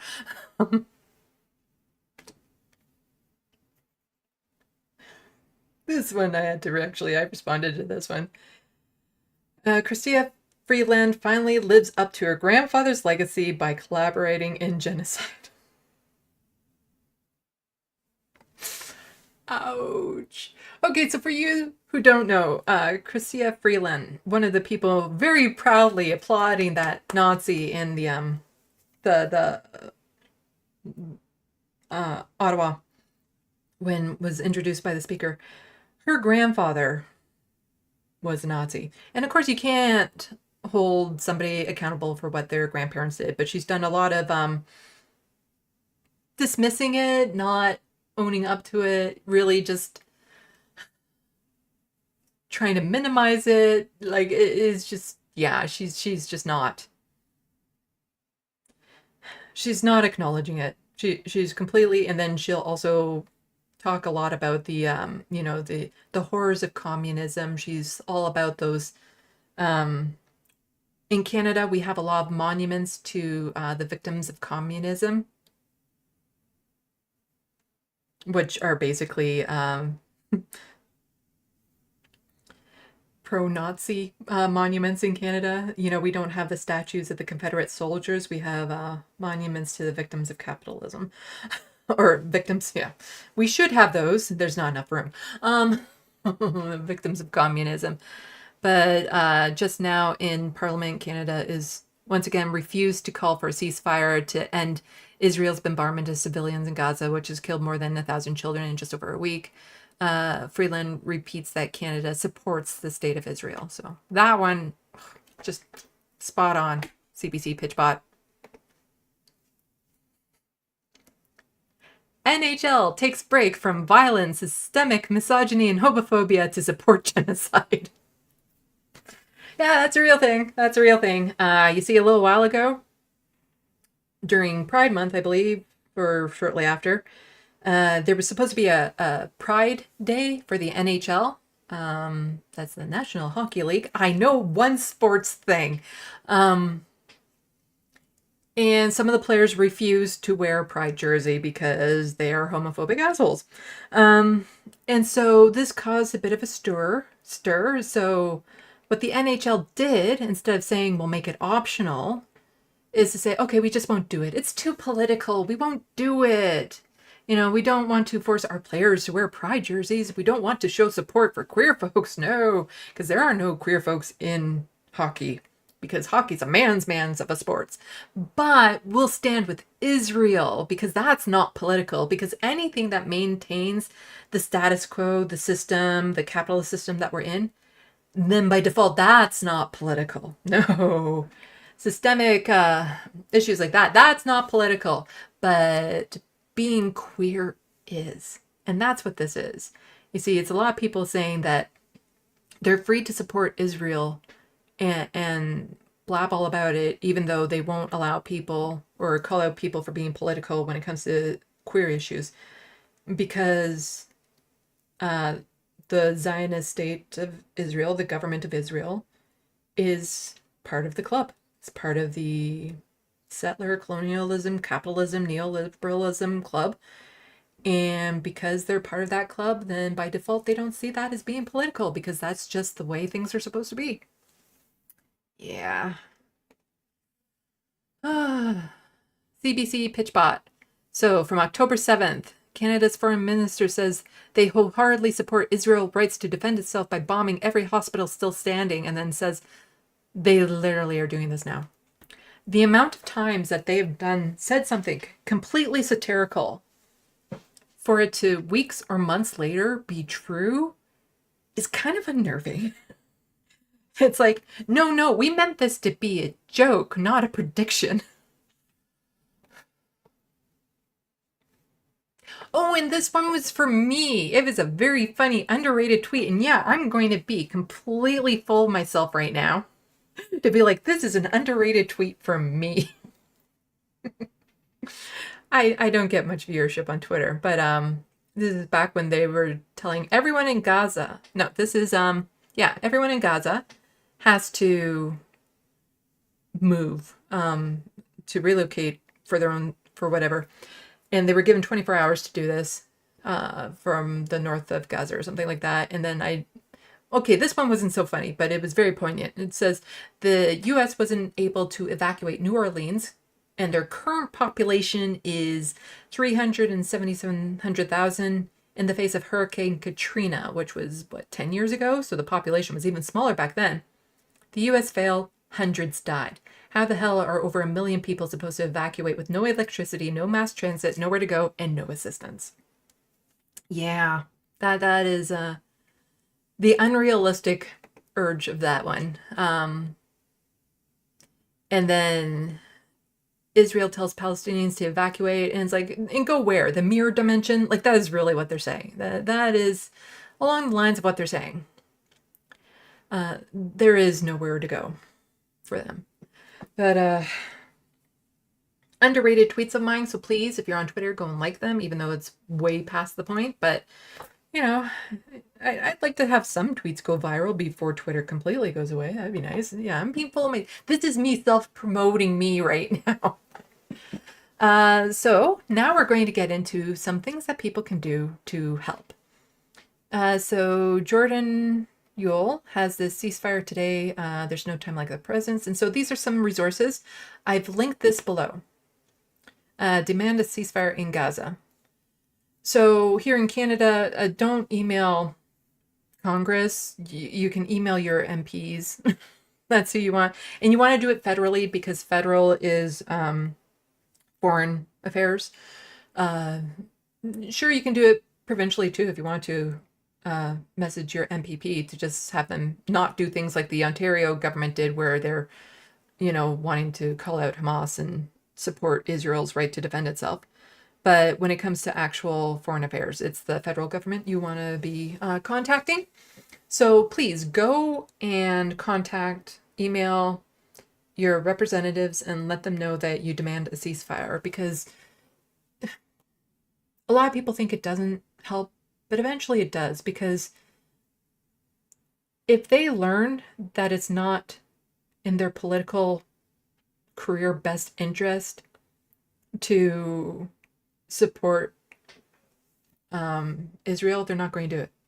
They're doing it because, they're doing it for their own reasons, like the whole obtaining the settler system, colonialism, neoliberalism, like all that. They're doing that for that, but also they get the support. And there's a lot of other things in there, like, we sell weapons to Israel. There's a lot of money involved. Yeah, the Americans sell a lot of weapons to Israel. So do we. We sell so much to Israel. So it's important to speak up because, as was pointed out, like back when the states were invading Iraq and only one senator, I think senator or congressperson, I don't know. And I think somebody in the chat will probably know the name because, of course, I can't remember the name. She stood up against it. Well, now there's a whole list of people standing up, politicians standing up and calling for a ceasefire and standing out against this. So it's important. We can sway more people, and the more politicians we sway, the better. So it is important to do that. So this is linked below. Please go check it out. I also have this here. So our Commons, that's a branch of the House of Commons, our government. We have government petitions. And so this one is for foreign affairs again. And the reason why I'm highlighting this one is I know the person who initiated it and I want to support her. This petition needs 500 signatures by, I believe, December 10th. So if you're Canadian or a Canadian resident, permanent resident, please go sign this. So on September 16th, 2022, Masha, a 22-year-old woman, was killed by the morality police of Islamic Republic of Iran. Her death sparked nationwide woman life freedom protests calling for democracy and equal rights for all gender, races, ethnicities, opinions, and beliefs. Some more information. And basically what this petition is asking is that we, the undersigned Canadian citizens and residents of Canada, call upon the Canadian government to appeal the UN Security Council to refer Ali, that person, to this person. I am horrible with names. The Supreme Leader of the Islamic Republic of Iran, to the main person responsible for the crimes, to the International Criminal Court. So they're just saying we want to call this person responsible for these crimes against humanity. We want, as a country, to say they should go to the International Criminal Court. So please go sign that. There's only 198 signatures on that so far. Let's get that to that 500, because once it's to that 500, then Bardish, the MP here, will actually present it on the House floor. Then there's a record of it in Parliament. So it's very important to do that. And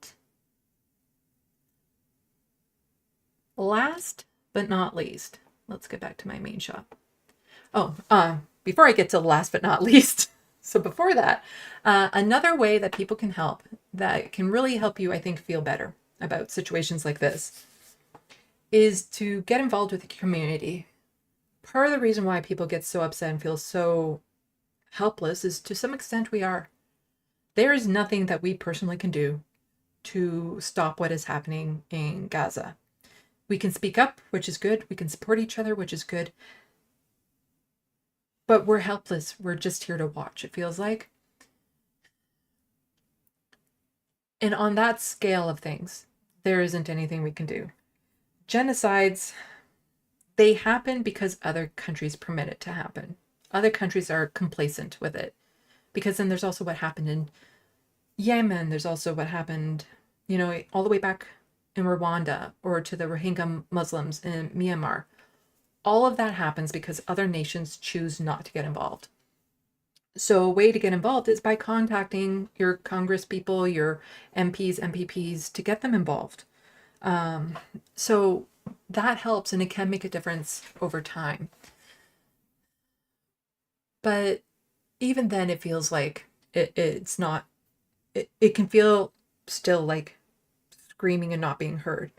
So something you can do is just to get more involved with your local community when it comes to different organizations. So if there's a protest, go out and join them.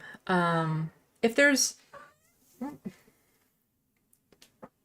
This will help people make feel better. Here we go. We got a Lanier. If there are organizations in your community, like in my area, we have programs to help refugees resettle. We have programs to help immigrants settle. And so they're like buddy programs where you get matched up with a newcomer to the country, and you help them kind of learn the ropes of the culture of, you know, basic things like how to get a transit card or stuff like that. You can help them.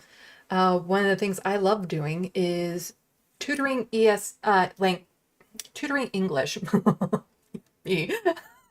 tutoring English to newcomers and refugees.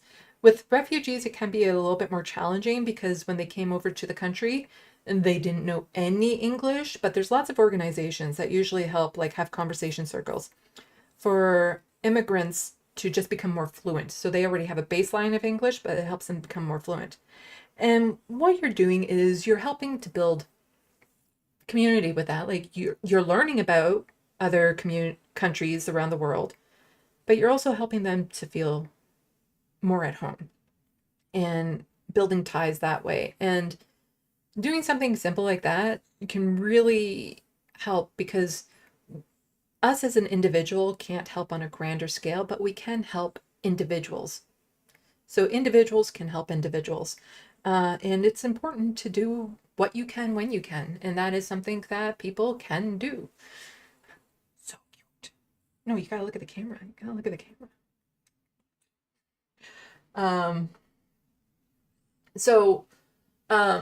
And those are things, yeah, because there's things like we need to do more work on, like pushing for better systems, policies, all that sort of stuff. Like all that can be done.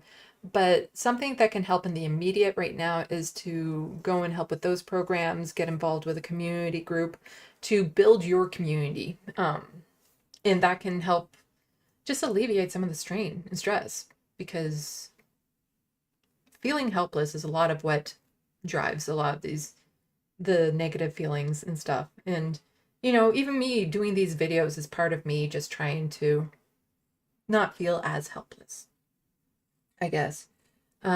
So without further delay, you're so cute. You're so cute. I love he has like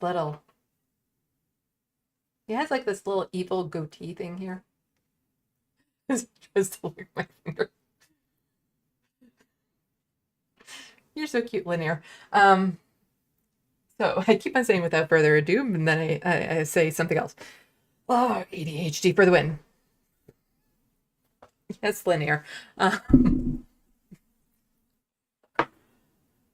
came across this video on Twitter. It's from a TikTok account, and I don't know, like, I don't want to just play somebody else's content without any commentary, but this is really short and it's just so hilarious. And so I've linked to the person's TikTok account below.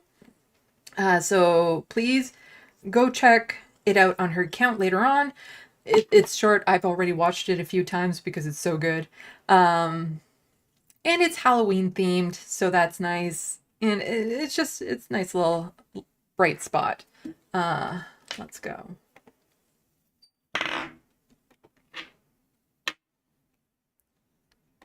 And I'm looking for my car in this creepy parking garage. I really hate parking garages because I feel like I'm being watched. Oh! Taste my stripper heel. Oh my god, Slay Queen, I love your boots. Where did you get them? Oh my god! Oh my god!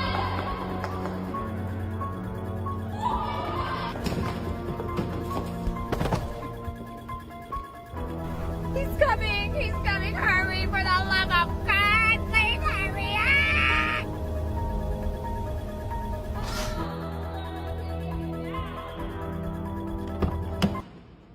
Oh, would you look at that? I forgot to lock it.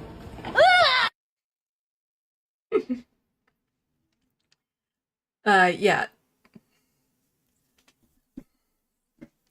Sorry, got a cat problem here.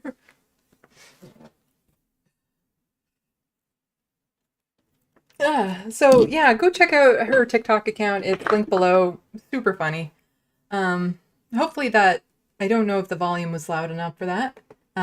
But if not, just go check out her TikTok on it. It's super, super funny. Like even the sound effects of when the stilettos clash and you hear like the sword and stuff like that. I like that type of humor. So, yeah, so I'll check in with chat. Thank you again to all my moderators. It's not really, I don't think it's a problem right now. I don't think I'm getting spammed with a lot of trolls and bots yet. But I appreciate you for being there. And should the day come that I'm financially independent with all this, I do plan on, I don't know how much, I don't know the process, but, you know, at least throw some compensation somewhere. And so I have buttons, please hit them. Also, you can support my channel by becoming a patron. Or purchase something off my Amazon wish list. So on the wish list now, I've just started to add lots of different things. So there's stuff from my YouTube studio, there's stuff from my art studio. There's also stuff that I'm just going to need, like coffee and whatnot, because, you know, that just saves me a few more dollars out of my pocket. But then I've also put, you know, a few luxury, that would be nice items to get. That is something that even if I have a little extra money, that's not a priority for me to get, but I would really like it because it would be really nice.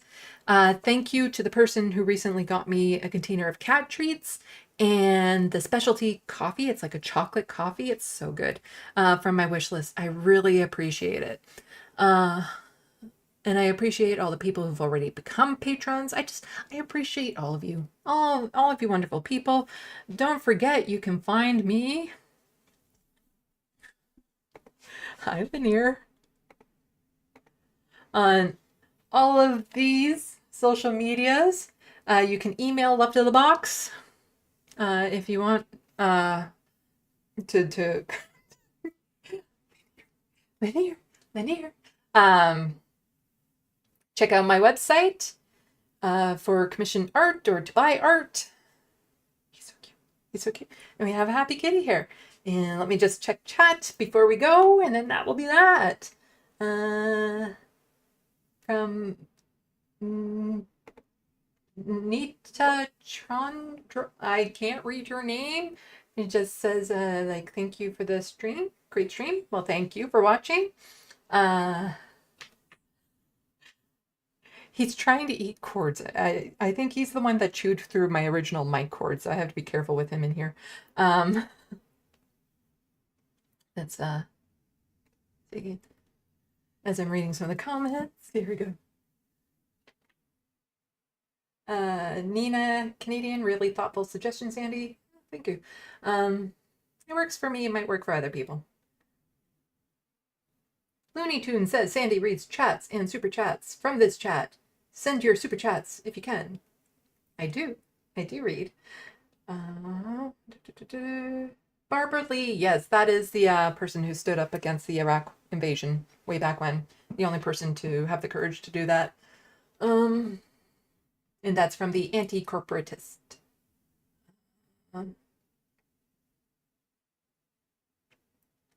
So, Big Fluffy from James, Donald James. I think he's talking about this little guy.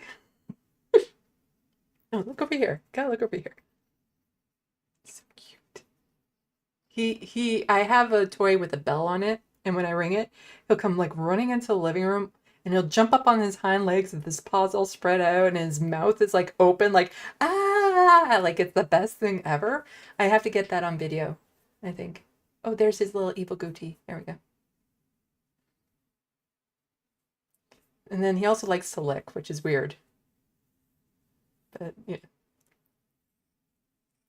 It doesn't take much to get him to do it. I'm just scanning up.